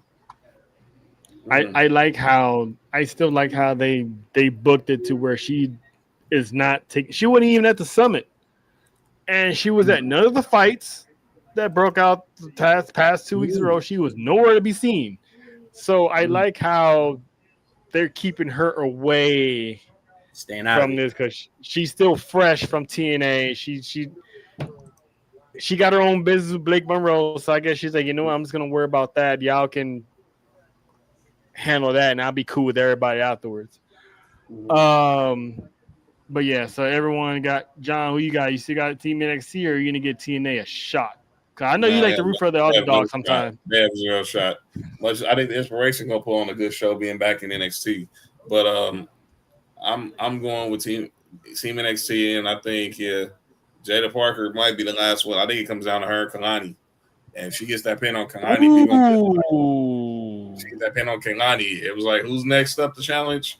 Who will be next up to challenge for the Knockouts title after Bound for Glory? Because we know Kalani gets Indy Hartwell. Or you throw Jada Parker in there and make it a triple threat. I'm just saying. Nah, but then you got to give it to. I don't know, man. You put Jada in there, make it triple. Just to give it to Jada, just to keep that title off of TNA further, it's gotta. Yeah. I'm just saying, but somehow I think she gets the W because somehow I think she's gonna be the sole survivor. Because somehow, I don't know. Oh yeah, she's gonna be the sole survivor. I don't know. I don't know what happens with Lola, but Zaria's gonna somehow screw. So because we didn't find out what they talked about on Tuesday last night, and clearly. We're seeing that we're seeing now that which we predict. We all knew that Laney Reed was one who took out Lola, and now she's gonna try to want to prove her work to JC, and Fallon's gonna get involved, and that's gonna screw JC. So this Parker, Zarya wants gold, and it's about time she starts. You don't see Lash. You don't see Lash screwing Jada. Well, Lash and Jada. Oh, they do got that. They do got that rematch coming up though. They squashed it. They won that match. Yeah, Jada won last night. But Lash Legend said, "I'm not done with you." So I think they're gonna run it back a third time.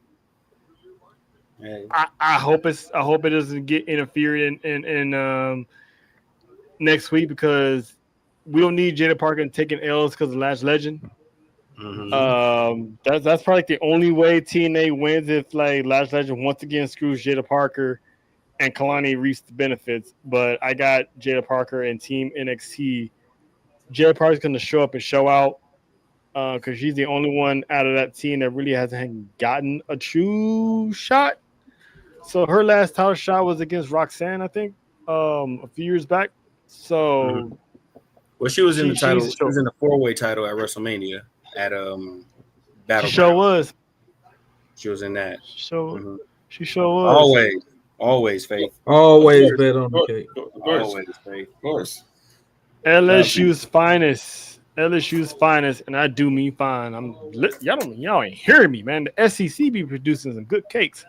But anyway, the main event, which I'm assuming is going to be the main event, and this one's probably not as easy to call as the women's, and that is the men's Team NXT versus Team TNA. I mean, you got basically polar opposites of each other here. You got Trick and Moose, Ricky and Kazarian. You got the young OG versus the youngest in charge, and you got Mike Santana and Orton Jr. Yeah, Randy Orton Jr., little Randy. So it's like Ricky is the NXT champion, but it seems like he's getting overshadowed by Trick, and which is what. That's true. That's where the story is. It's Trick Williams with the TNA title. That's where the story is. So yeah, Trick is the bigger star. Which is technically what we wanted this whole time, is for Trick to be, get that guy, and he's now that guy to the point that he's overshadowing the actual current men's NXT champion. Which is fine. This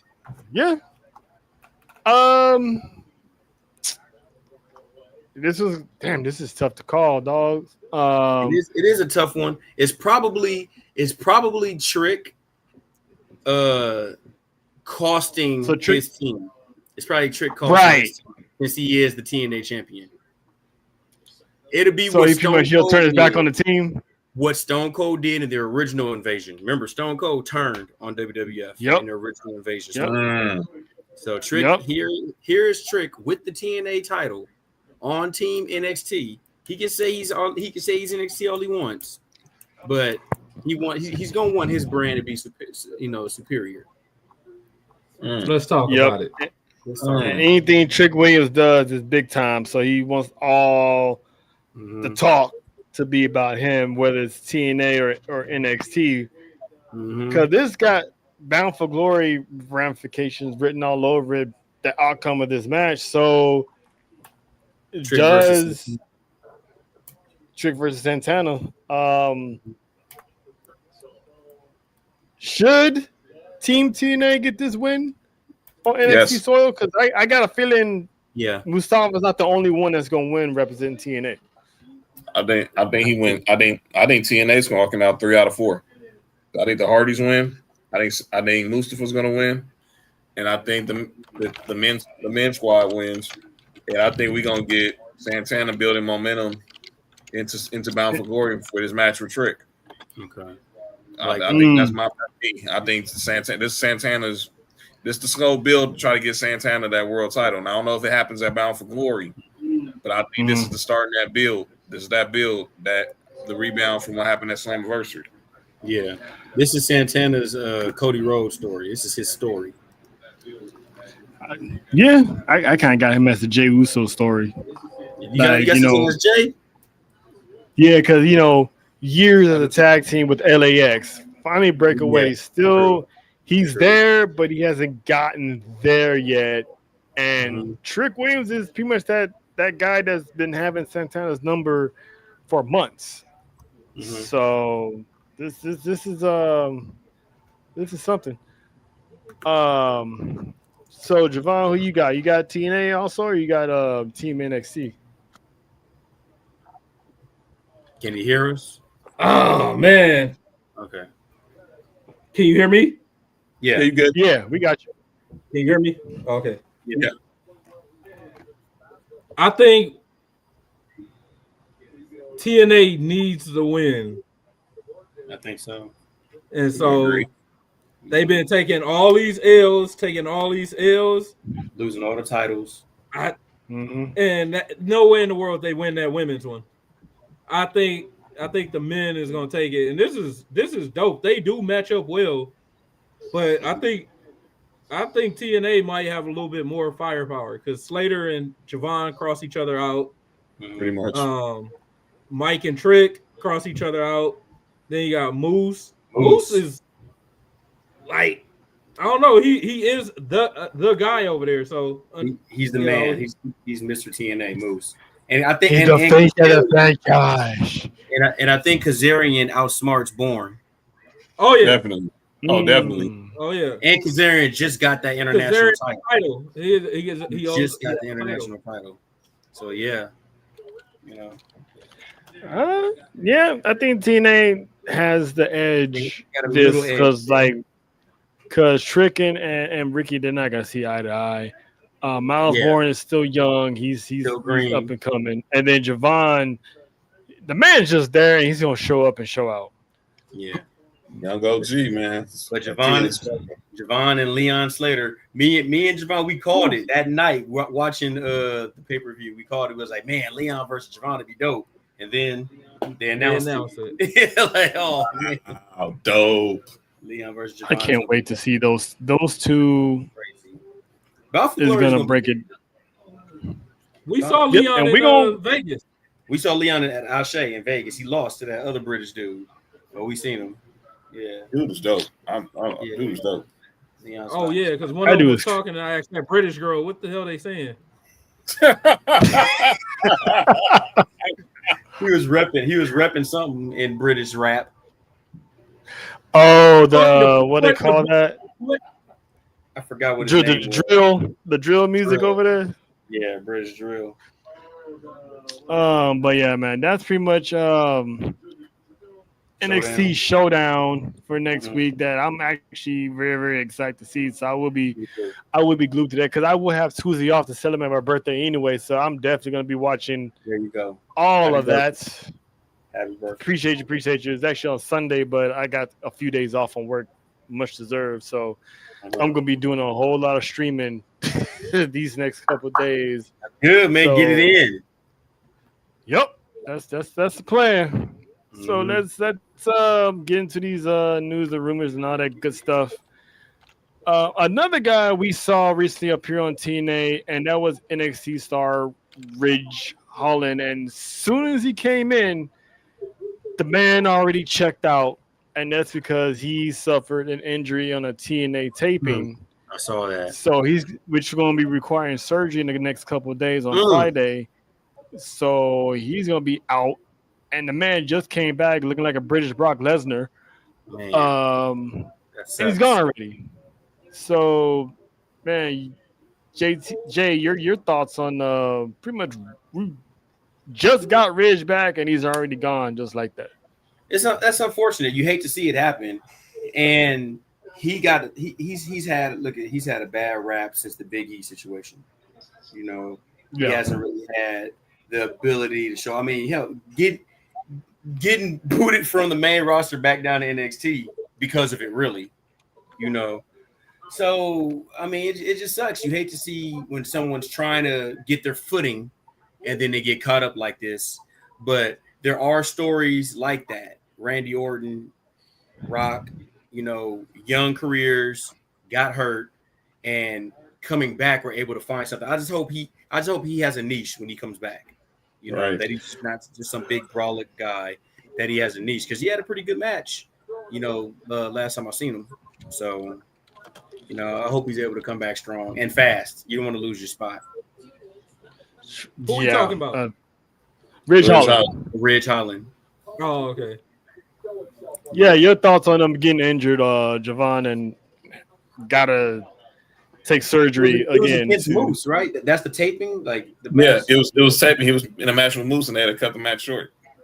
So you should be able to see that this Saturday then. Unless they cut it out. It happened the night after Victory Road. The taping they did the Saturday after Victory Road. This is when it happened. So it's for tomorrow's episode. So they might cut it out. Yeah, probably. They do need stars. Man, they should have been calling Andrade getting some of these old WWE releases. Who in TNA? TNA. That's too close. You can't get released with WWE and go straight to TNA. That's what all of them do. I mean, yeah. All those people there are mostly there before the merger. I think Indy may have been like right on the line before they really started. Indy was after. Marshade was after. Marshade definitely was. Yeah. I'm just saying they need more star power. I didn't see Ridge Holland as star power. I seen him as not a star. Not a star. So in the end, I don't care. Not saying like Laura and Nick or people shouldn't, like we shouldn't care about them or nothing. It's nothing like that. It's just his character did nothing for you. Yeah, it's not Impact. It's not Seth blowing out his knee. It's not important. Well, not Impact. I didn't mean that. I'm just saying. Oh, it's definitely not Impact. Yeah, it's not crucial to anything that's happening right now. Rich Holland hurt. It's like John, your thoughts on Ridge the Fridge, man? I saw him doing down in Evolve, trying to be the big dude in the small pond. Whatever. I mean, look, I don't wish injury on nobody. And obviously, he thought he was supposed to be getting a title shot at Trick or taking out Santana. Well, that's not going to happen now. So I just wish him a healthy recovery, and whatever he got next, just keep getting your check. That's all I can say. Recovery. Yep. All right. So speaking of TNA, I think last week's episode, the episode before that, there was reports that TNA was announcing all these dates, but they didn't announce the venues because supposedly they didn't have a venue for these dates. And I called it. They was going to go probably to Full Sail, and sure enough, all their tapings that TNA is doing will be at Full Sail University, starting with TNA Live Impact on November 13th, and then Turning Point on November 14th, and then they got a Saturday taping of Impact on the 15th at Full Sail. All this at Full Sail, and I'm pretty sure more dates are going to be added and more stuff is going to happen. And this is right in the middle of Survivor Series. Before the Survivor Series weekend, which is thinking like a week or two after this. That's 2 weeks. That's 2 weeks. 2 weeks. 2 weeks. 2 weeks to 29th. So they're pretty much setting up a residency at Full Sail now. So that whole rumor of WWE buying out TNA seems more true by the day because now they're setting up shop and they got a home in Florida up the street from where the PC is. PC. They're subsidizing TNA, and TNA supposedly has a TV deal coming. That's what we're waiting on. So that's the news I think that's going to change. That's going to tell you everything. Mm-hmm. They got the venue to actually go live on, and a TV deal that's coming for them to go live on, and a crowd because Full Sail is faithful. You'll see the same people in Full Sail for every show. I agree. Yep. So and then you add in NXT on top of that. So it's going to be a jam-packed arena until they're ready to start going back on the road again. Mm-hmm. So I'm liking this.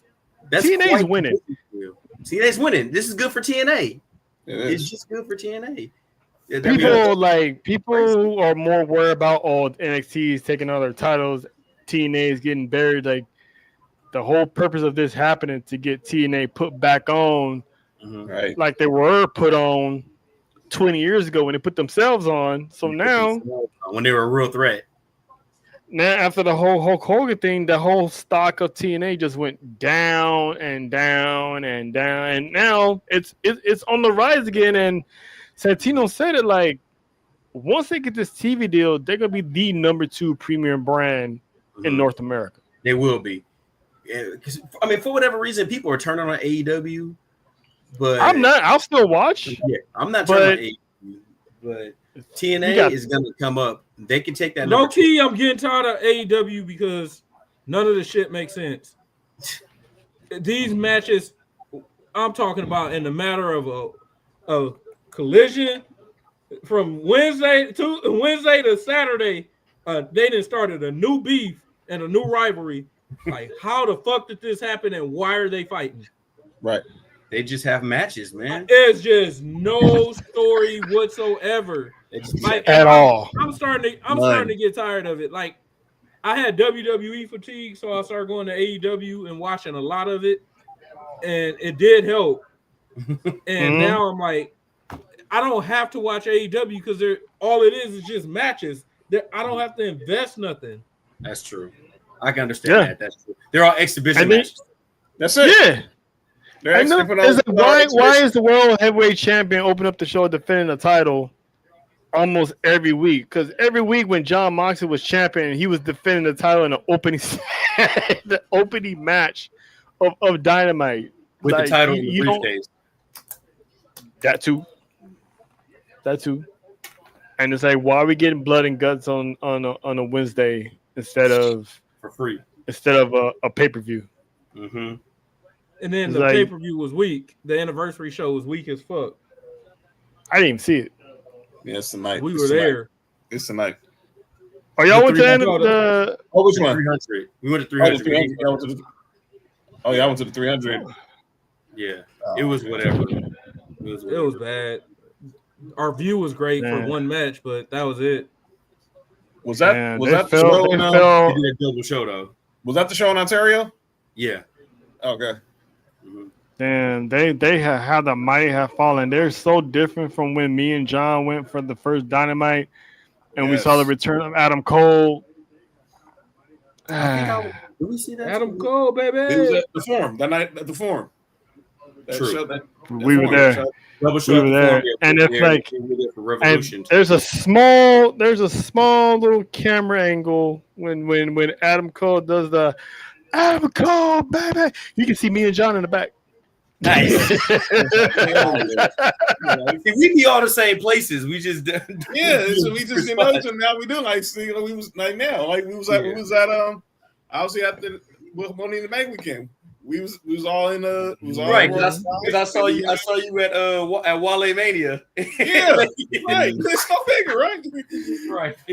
Listen, man. Listen, we plan on being. We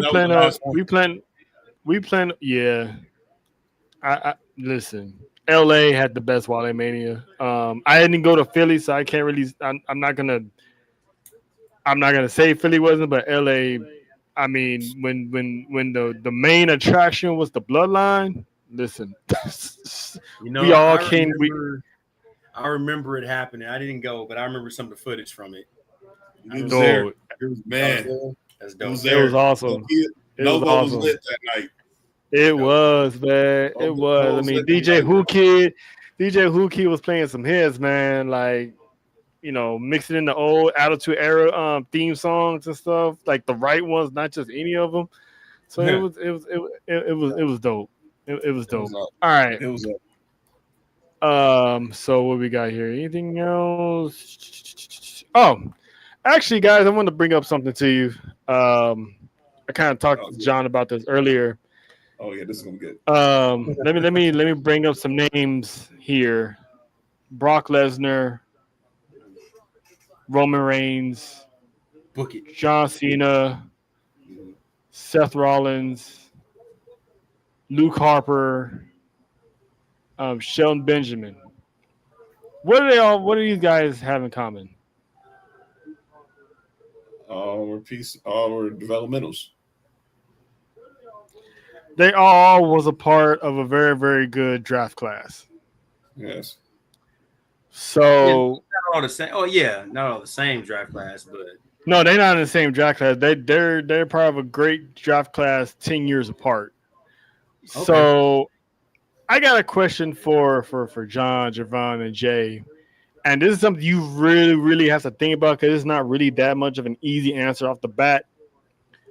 Who had the better draft class?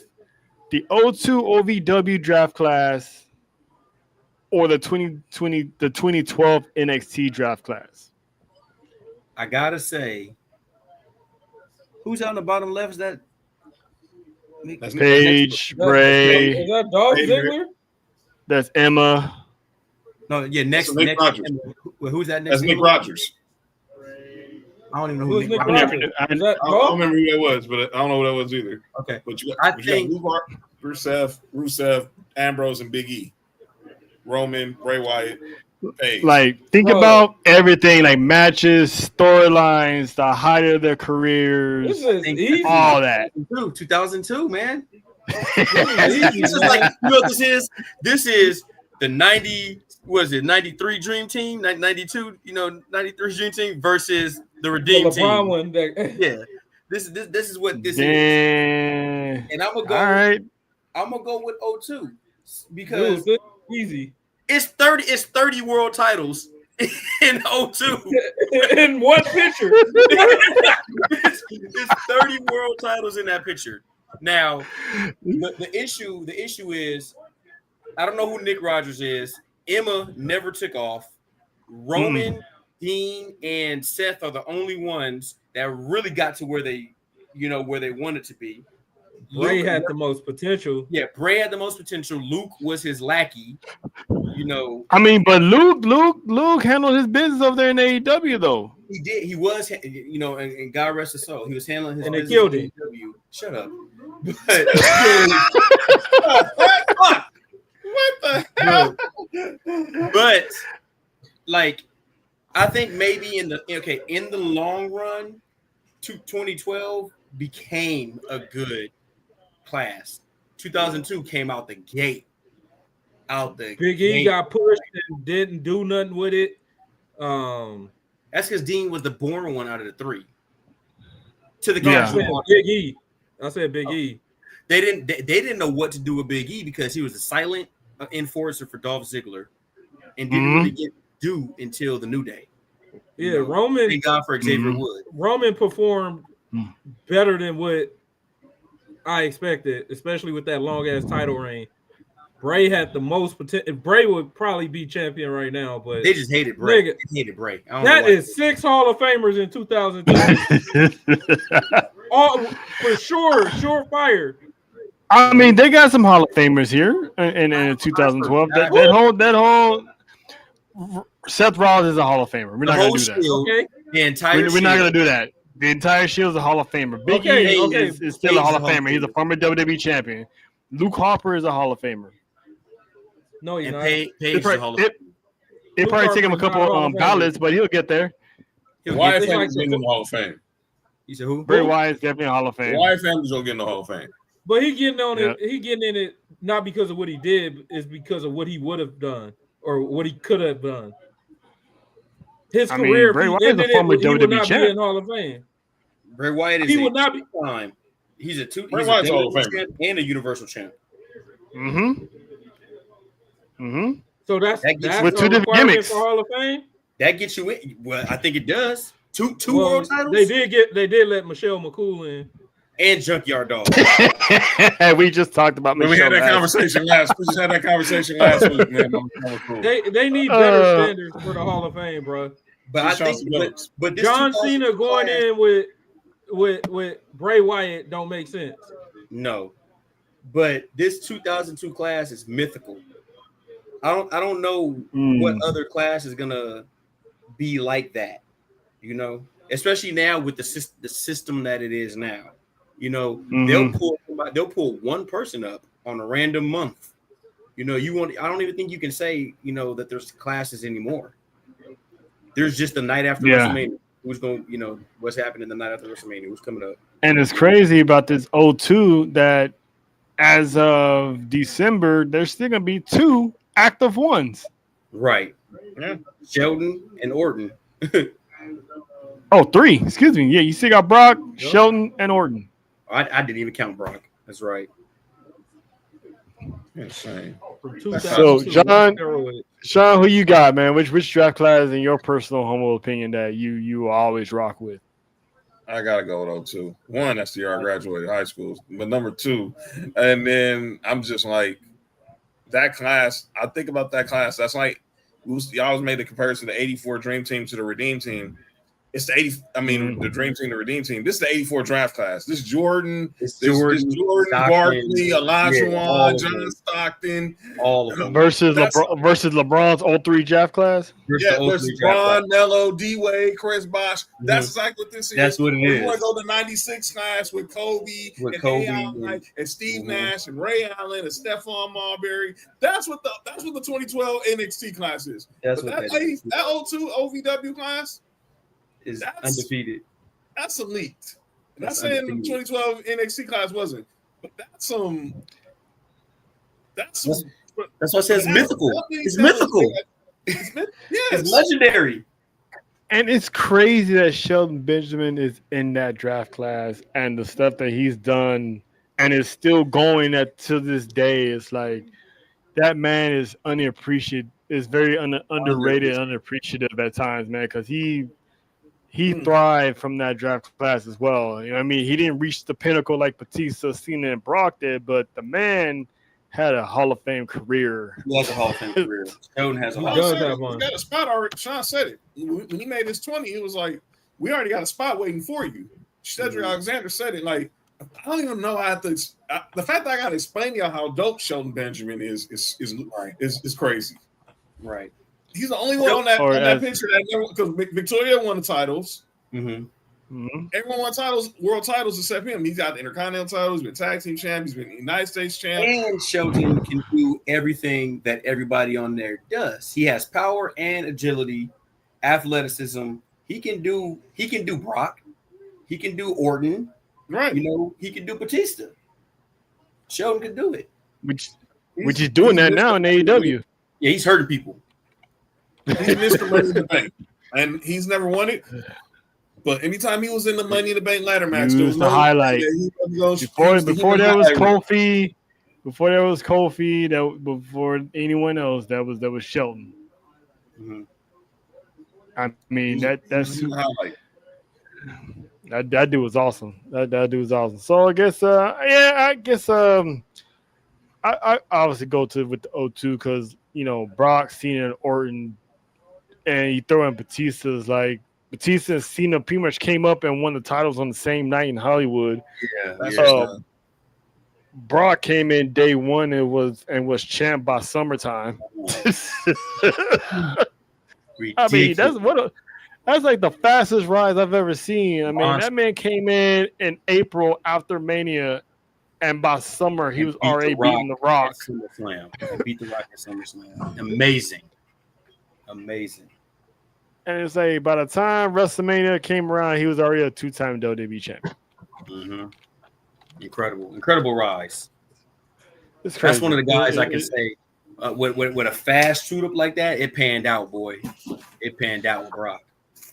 Yep, and that's exactly how Stephanie Valcour's is going right now. I mean, we already in the fall, head into the fall season, and this woman's already been North American champion, NXT Women's champion, and now Women's World Heavyweight champ, and soon to be Crown Jewel champ. Yeah, I think so. Don't give that to Tiffany. No, I think Tiffany's run. Tiffany time is about to be on expiration. Yep, I think we all just tired of Tiffy, but she can still go, nigga. She can go. Oh yeah. Tiffany's great. Take nothing away from Tiffany. Yeah, she's good. Excellent talent, but don't give that to her. Oh no. She's getting that first loss. Yeah, she's going 15-1.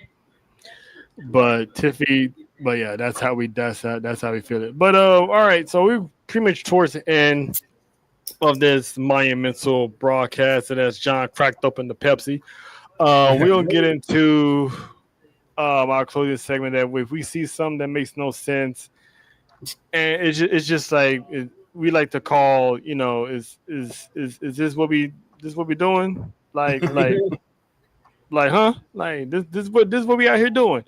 So I'm gonna start off with our esteemed guest.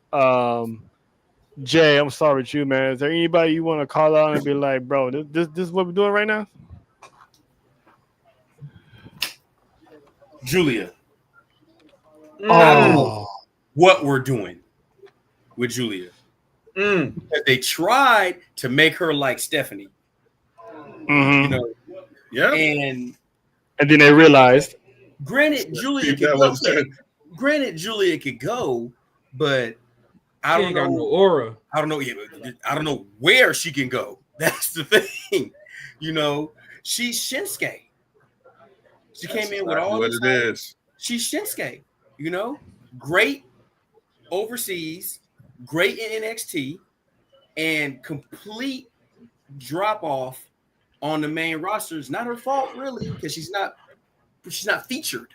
You know, and then you slap a title on her that she didn't need, a U.S. title that you actually needed to build. Chelsea Green was building that belt.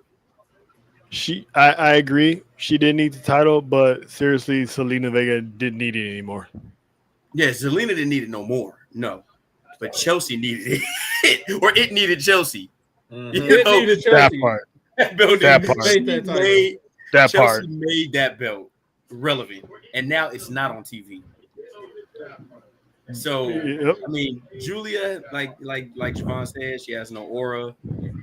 That's aura is something that can be worked on when you are featured on TV. Now you gave her a mouthpiece, and because you gave her a mouthpiece, she won't have to showcase her in-ring skill as much because you're going to be doing the bad guy with a bad manager type thing. It's like, no, she just needed to be out there beating women up. I think she needed to just be out there beating women up. And I think they dropped it on her. I agree. Javon, anybody you want to call out and be like, hey, fam, this is what we're doing?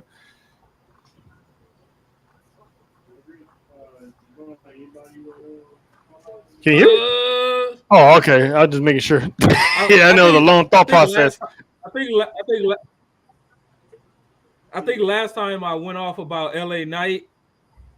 Yeah. The only thing. Yeah. The only person that I'm like, man, why are they misbooking him? But he spoke about it already. Was AJ Styles? It is his last year. He said the fans got him at Crown Jewel, got him into Crown Jewel in his promo, and I believe it. Like he just like, man, take your ass back to TNA if you can disrespected. Like that little comedic shit he was doing with Dom. Like, I don't know. I just felt like it was beneath him. It was funny. Like, get this man a good retirement run. Give him a title he didn't have. Like, that man is old and can still go. He would Rey Mysterio think he is. This is true. Like, and then I'm gonna just always press it. Like, get these black male wrestlers. They're due on top, dude. Like, tired, man. Like, what you gonna do with? Don't do it to Oba what you did to Omos. I heard they changing his name to something stupid. Who, Oba? Oba. They trademarked the name recently, and they saying they think they gonna give it to Oba. What was the name? Like VJ something. It was something. Hold on, that went to old girl from LA. You talking about PJ Vasa or something? Yeah. That went to that went okay. Yeah. All right. That's gonna be her Samoan name. Yeah. You heard about they want to drop Braun Breaker's last name and just have him as Braun. Yeah, I saw that. And Joe Tessitore, he called him Braun, but the announcer did not. She said Braun Breaker. And the graphic still said Braun Breaker when he came out, and the Titantron still said Braun Breaker. So I was like, I hope they don't go. I think they're going to go to Steiner finally. They better. Yeah. I think finally. I would like Braun Steiner. If he goes to they can't go Bronson. No. Well, they could go, but he Bronson. Nah. His real name is Braun Steiner. Doesn't roll off the tongue for me. Braun Breaker. But Braun Breaker also sounds cartoony. That's Braun Breaker sounds like NXT 2.0. Yeah, I think he just didn't want everyone knew. If anyone didn't know, because I don't think none of us knew Me personally, I didn't know at first he was a Steiner. He was a Steiner. Until how do you listen, man? When I seen this dude, I'm like, I seen this man somewhere. And when he started talking, I'm like, hold up. I heard this voice before. I heard this voice before. He talked like Scott, but he looks like Rick. That's it. That's exactly what it is. Mm-hmm.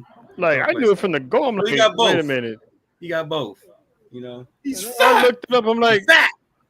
He's fat. Listen, man. Him calling that woman a man. That shit is crazy. That would be the funniest thing ever. That's something Scott would do. That was something Scott started with.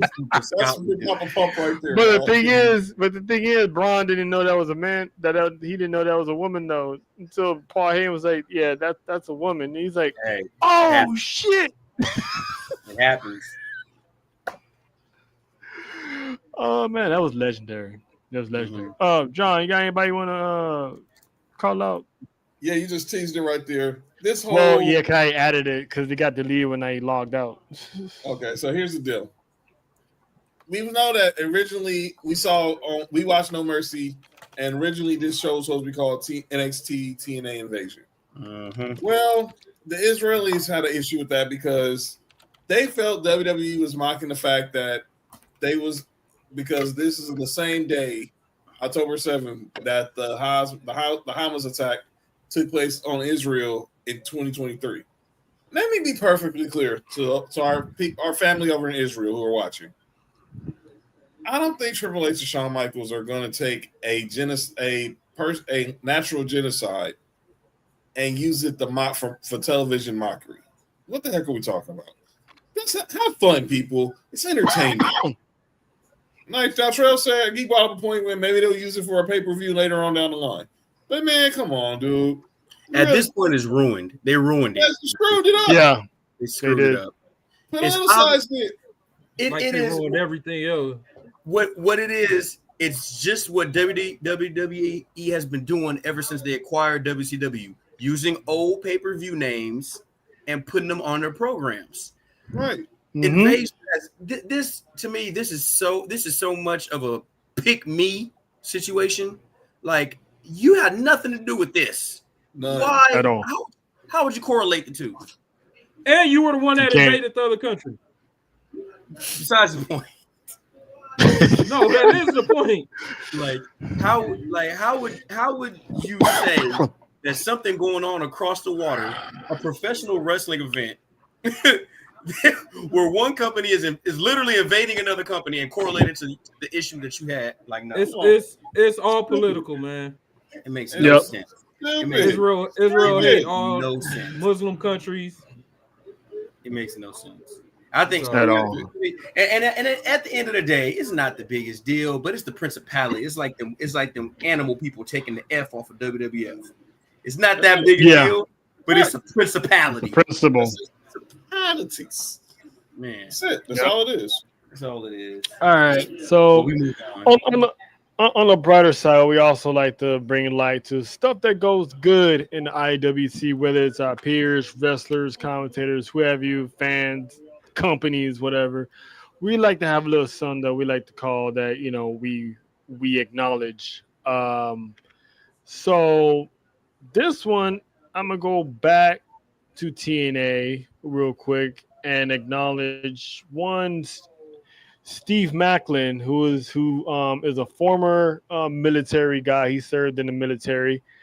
Him and his girl, the virtuosa Miss Perazzo, they took part in a Tunnels to Towers Foundation, a 5K run in New York City this past Sunday on the 28th, basically honoring the people from, that served in the military, everybody that's 9/11, all that stuff. So they was he's always been active for the military vets because, like I said, him being a former military person himself, so he's a military vet in his own right.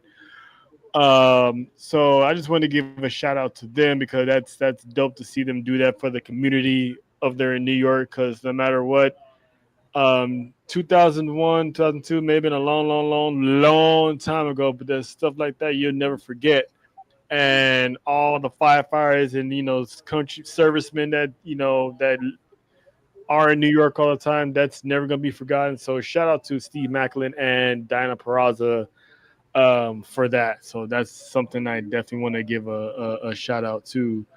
Javon, anybody want to give a little acknowledgement or shout out?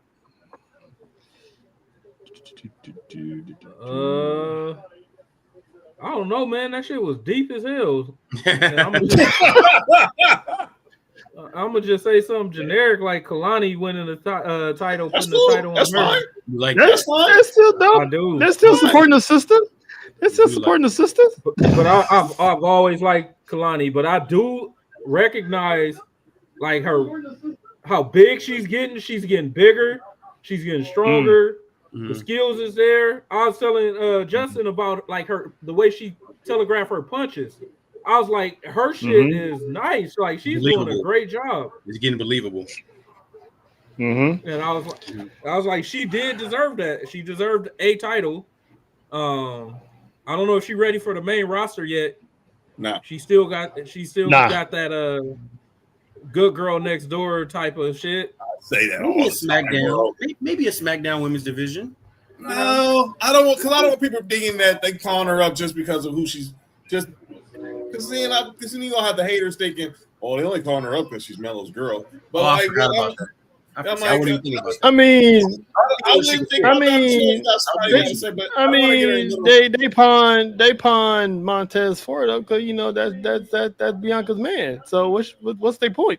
But they keep them separate. Yeah, they're on the same brand. No, Bianca on Raw. No, she don't in the ER still. But I don't think she's ready for the main roster. I maybe give her maybe by this time next year. I think she'll be getting the call. I think maybe they want to give her a chance to win the women's title. If maybe get a chance to win the NXT women's title, or at least try to be in the main event picture. Flips and shit in the ring when she get in the ring. Well, she's a gymnast. That's her. She do too much in her introduction, like Nikita. That shit get under my skin. She got 4 introductions. We got compared to that 5 different times. Nikita sing and rap her entrance, and then do a karate. With nunchucks. Like a split that she pulled out of a mink coat. Hey, man, they making good points though. That's just funny. It's funny. It is. They're not even lying. I mean, Lola Vice's entrance is just basics. She comes out dancing. Too. She over there dog walking bitches. She just need What, Callie Armstrong? I can't hear. I'm sorry. You talking about Callie Armstrong? Can y'all hear now? Yeah, yeah, Callie. Y'all just saw her today. Yeah, you would. She just she need a saying or something. Yeah, she got the gifts. I watch her on Evolve all the time. She got the gifts. Her mic work still work in process because she got to sound more believable. She's still sounding more scripted. I don't want her to be the angry black woman either. I'll say this: they're making her. I've seen they haven't made her out to be that angry black woman because I think they're trying to make her face, but she's a freak athlete, dude. She's just a freak athlete. I look at her, I see Bianca, I see a mixture of Bianca, I see Braun Breaker when I see her. Yes. She do be beasting. She be beasting. She hit them ropes. She hit them ropes just like Braun. Mm-hmm. Yep. That's way better than Jada hit them ropes. That's the athleticism. Like a lot of people don't have that, especially. And if you could point out something like hitting ropes, to me, that's one of the things I look at. I look at how a person moves in the ring. I can say, "Oh, this person ain't got it." I'm like, "Oh, just the way they take the ropes, the way they misstep or count their steps out." Like, I'm like, "This is, such and such ain't got it." But she can go. But if you're gonna acknowledge Kalani, I want to acknowledge JC Jane because she was the ugly duckling of her group. Oh boy! But really turned out to be a fighter. She is fighting and she is defending her behind off, trying to make her stand as NXT Women's Champion. She really is, despite what everybody thinks. what everybody thinks. Our whole camp. 99% of the people don't think so, but I do. Most people in our camp feel the same way. Feel the total, or feel the same way about JC Jane. I think she's going hard. I think she's improving a lot, and she's actually going hard. She's doing what Mandy Sachs did when Mandy Sachs got sent back down to NXT. She's Mandy Rose. Mandy Rose made that women's division whenever she went back down to NXT, and she got much better before she got released. And JC Jane's getting better. Let me just ask you something. Thank you. On one hand, can you name 5 people that deserve her title? The NXT women's title? 5, no. The NXT women's title? Jada. Soruka. Lola, sure. I thought Lola was gonna win. We did too. Me too. Lash. No, not Lash. I think that's Fallon. Right now, that's not even Fallon. That's 3. Well, yeah, 3. Because I'm not saying if Kalani didn't have his title. Who? Nope. Possibly Kalani. I wouldn't have picked Kalani over JC Jane either. I don't know. 3 or 4, and I wouldn't even put those not picks Blake yet. over Not Blake her. yet. I wouldn't Not put Blake those picks over her. I would put them with her. I would say those are the main event women. Jordan Grace probably, but this is just. And Jordan Grace, just for the name, she needs work. Jordan Grace put on a hell of a match with Blake. I'll put Blake Monroe over JC Jane. Sorry. I would too. Let's talk about it. I wouldn't put Keith Lyons over her. That's it. Damn. No. I don't know. Blake Monroe, sure. Blake Monroe could have went to the main roster. She was ready to go. Yeah. She was just fighting. Yeah. She was just the AEW Women's Champion before she left. So, she's a finished product. PJ said Jada, Lash, Soul, Fallon, Jordan. I'm not putting Lash there. Over. Fallon. I wouldn't put them over JC. I will put them right with JC. I don't know. I think the only thing I agree with you is the belt might have made JC step her game up because I think it's who they used to put her over. Yeah, that part was the one. When we go back to the history books, we wouldn't be knowing her as the one who ended Stephanie. Stephanie Vazquez reign in NXT. It's like it's still the nobody not gonna care about that. Nobody not gonna care about that. That was the most shocking. Yeah, I did. I didn't like it. That was the most shocking thing, though. Nobody gonna be like, who did Stephanie lose the title to in NXT? Nobody care. Stephanie had 2 titles. Somebody gonna Google it and be like, JC Jane? Yeah. Yep. What's up, Penny? Yeah. I see what you're doing right there. Speaking of which, I was right about him. I wasn't right about Gino. I might be right about Gino now. That was 2 years too late though. When you finally right about him, that 3 years too late. Russell Wilson should have delivered on his promises. Hey, so John, who you got to acknowledge? Oh, the young OG, Javon Evans, man. Yeah. So, Javon Evans, man. What a weekend this kid had. Obviously, let's start. I'm gonna first start looking at his journey. He made his pro wrestling debut at 13 years old. This kid knew what he already wanted to do at 13. I wasn't even thinking about that. He used to be white? No, man. Okay. No, he's the kid. He's the luchador. He's the kid in the luchador. At 18 years old, he made his debut on AEW Dark under the name Jay Malachi. And then a year later, he gets signed to WWE. He gets signed to NXT, and that's when we get the birth of the young OG. And this past Friday, made his main roster debut. It's amazing. Challenged Sami Zayn for the United States title at 21 years old. We find out later on that night at Victory Road that he's facing Leon Slater at Bound for Glory for the X Division title. And that match is going to probably steal the freaking show. Yeah, and then he beats Josh Briggs at No Mercy, and now he's on Team NXT in the biggest invasion angle in 25 years. And how can people say that you were a featured attraction in 2 of the biggest shows on 2 separate promotions within a 6-month span, and this kid is barely old enough to drink. Mm-hmm. That's good. I like that. So that's why I acknowledge young Javon Evans. This kid is sky. Shawn Michaels said it, man. He wants him to be the flag bearer NXT, and he's shown it. He's gonna have a performance in that Survivor Series match, but him and Leon Slater. I don't think there's a roof. I don't think there's a roof high enough to how much gravity is going to be. And you know what I want to see? I want to see him in the Royal Rumble doing the Kofi spot. Ooh. I want to see young OG in the Royal Rumble with a Kofi spot. Yeah. Just something. Just from him jumping from the apron to the barricade, or just something. Something nice from him. So he's dope. Love young OG. All right. We about to get up out of here because we got work. Right. I know we all got work, but wait. Do we got time for one more thing? Yeah, go ahead with you. I like to end our shit with a hire, fire, promote. Oh, okay. Oh, yeah, we did this last time. Let's go. Oh yeah, this time we got the Latina edition. Oh no, Raquel Rodriguez. Thank you. Stephanie Oh my God. Lola Vice. And what's the categories again? Hire, fire, or promote.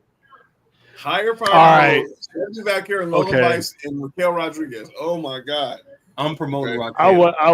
I will hire Stephanie. I hire Stephanie. I'm promoting Big Mommy Cool. Promoting and you firing Lola? I'm sorry. Primera. I wouldn't. I want. It's not something I want to do. It has to be done. It's one of those. It's one of those when business is business, you got to make the sacrifice, and I'm sacrificing Lola for La Primera. I am. I got to, and I know Raquel can make me some good food, so I'm promoting. Hell yeah, and just make me good. Trell got the picture with her at WWE World that Friday. Listen. Oh, you did? Listen, Victoria. Listen. It's on my phone. It's on my wall somewhere. I listen. I just gotta get a frame for it to put on my wall. But yes, I didn't get her at WWE. I got Indy. I got Indy at WrestleCon. I didn't get her at WWE World. I should have.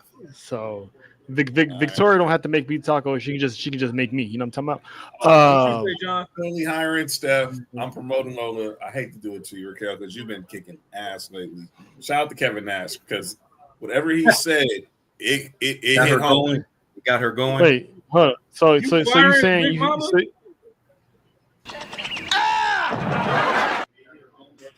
gotta do an eye jazz, man. You gotta go. You gotta go. You ain't firing Victoria. You can't get rid of Lola, man. Bien pendejo. You see, you letting cakes over Claudio. You letting that tiramisu over Claudio. Bien pendejo. The Cubano cakes, man. I'm sorry. The Cubano cakes, man. Bien pendejo. Sorry, Dom. I think we all inconsistent minus you. Raquel need a push, man. I would love to see her with a world title. I love. Hey, man, Dominic don't like you, John. Hey, man. Hey, I'll live. I think her. Look, she's been.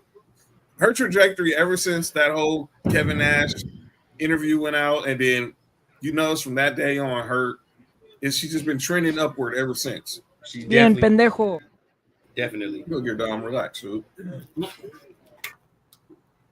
Mm-hmm.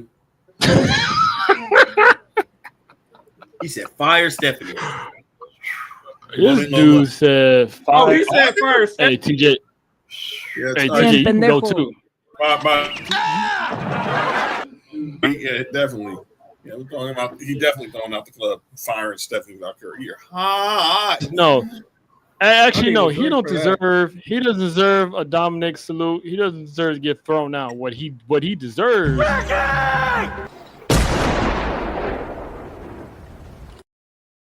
Dang. God. Ain't nobody firing Stephanie. Shotgun like it was a sniper rifle.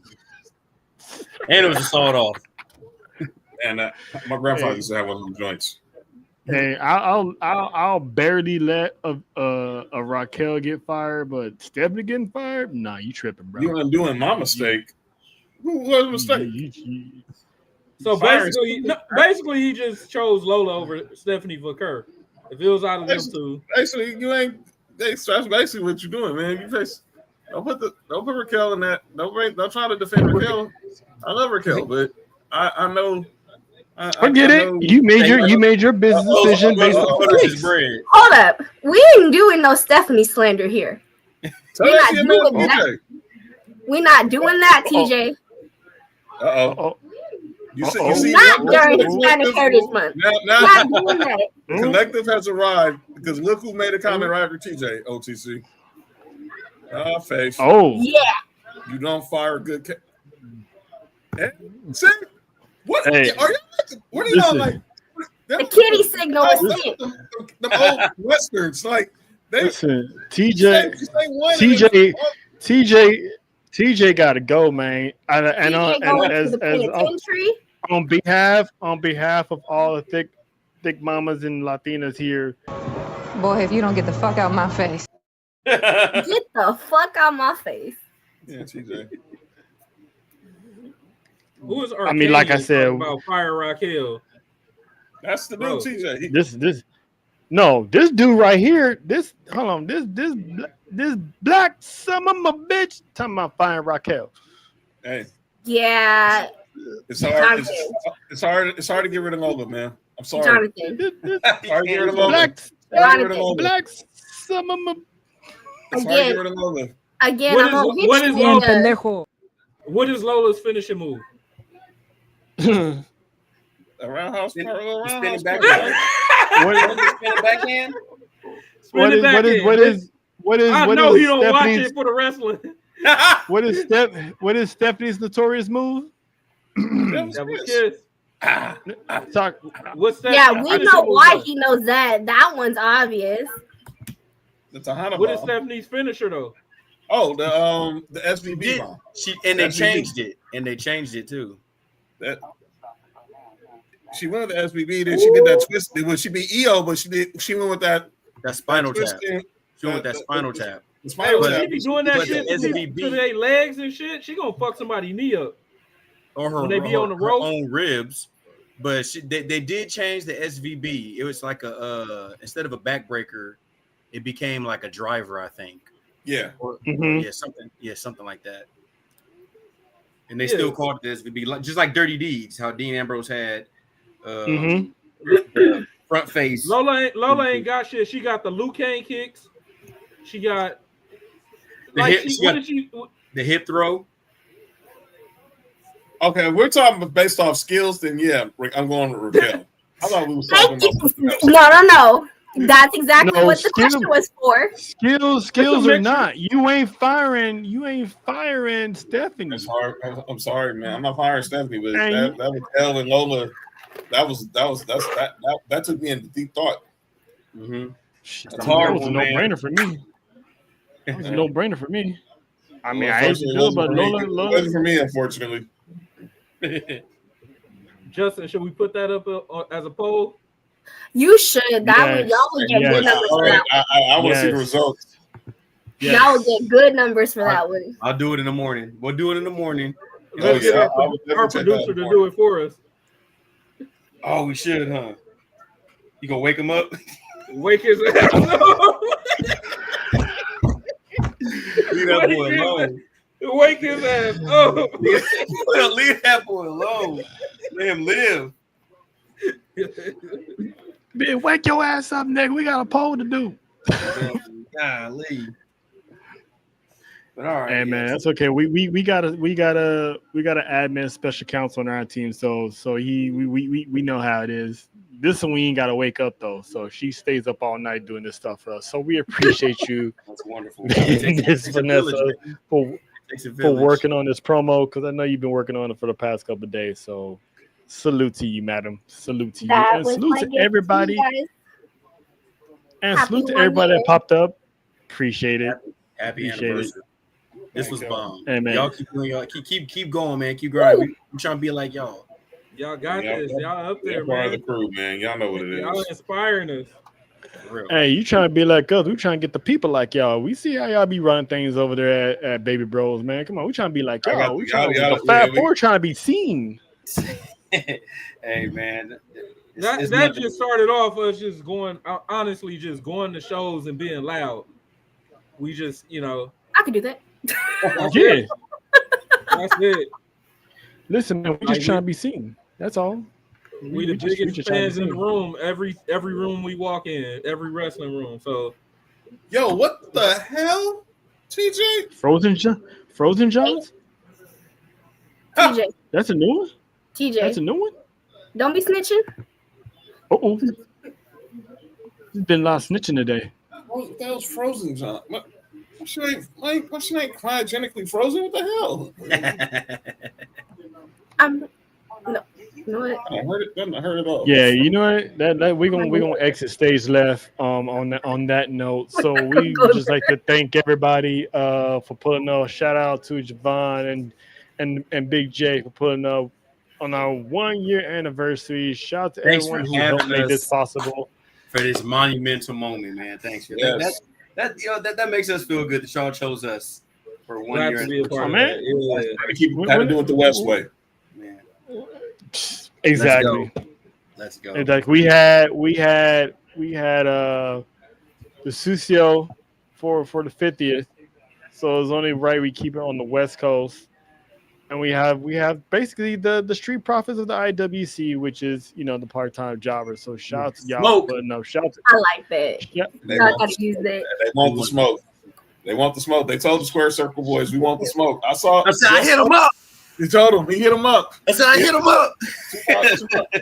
Tupac would be proud seeing that. Tupac somewhere like, man. Yeah. He probably saw it. I need to start them belt collecting because I want to be in them photos with a belt. Yeah, we gonna get. Yeah, I definitely gotta get my belt. You gotta get one belt, but once you start, it's a nasty habit. I heard. I know. I know. Everyone who I know. I'm looking at belts as we speak right now. I told you I got something coming tomorrow too, man. I got the delivery tomorrow, man. I got something tomorrow. Whenever you see my eye go up that way, I'm looking at the screen shopping belts. It's in my cart. I ain't paying for it, but it's there. I can relate. Man. PayPal and Afterpay is window shopping is my best friend right now. Mm-hmm. I'm gonna get one because I think we need to get. I gotta get one. Hey, always check out them discount codes. Like every like 2 or 3 days out the week, they running some kind of discount. So keep looking. Yeah. Oh, definitely. Well, we gonna get up out of here. So we'll see y'all. We'll see y'all. Stay tuned. I'll be on Best in the World podcast tomorrow with Dale and Jeremy. We'll be back Monday for Tribal Warzone with Nessa, myself, John, and of course the Caribbean mommy herself, JoJo. So the Fab Four will be back live on Monday, and of course you can catch John and Mark for Sports to You Friday to recap everything that's NFL, college, everything to get you ready for the weekend. So on that note, we're gonna wish y'all a safe week, happy weekend, and until next time, y'all be good out there. See ya.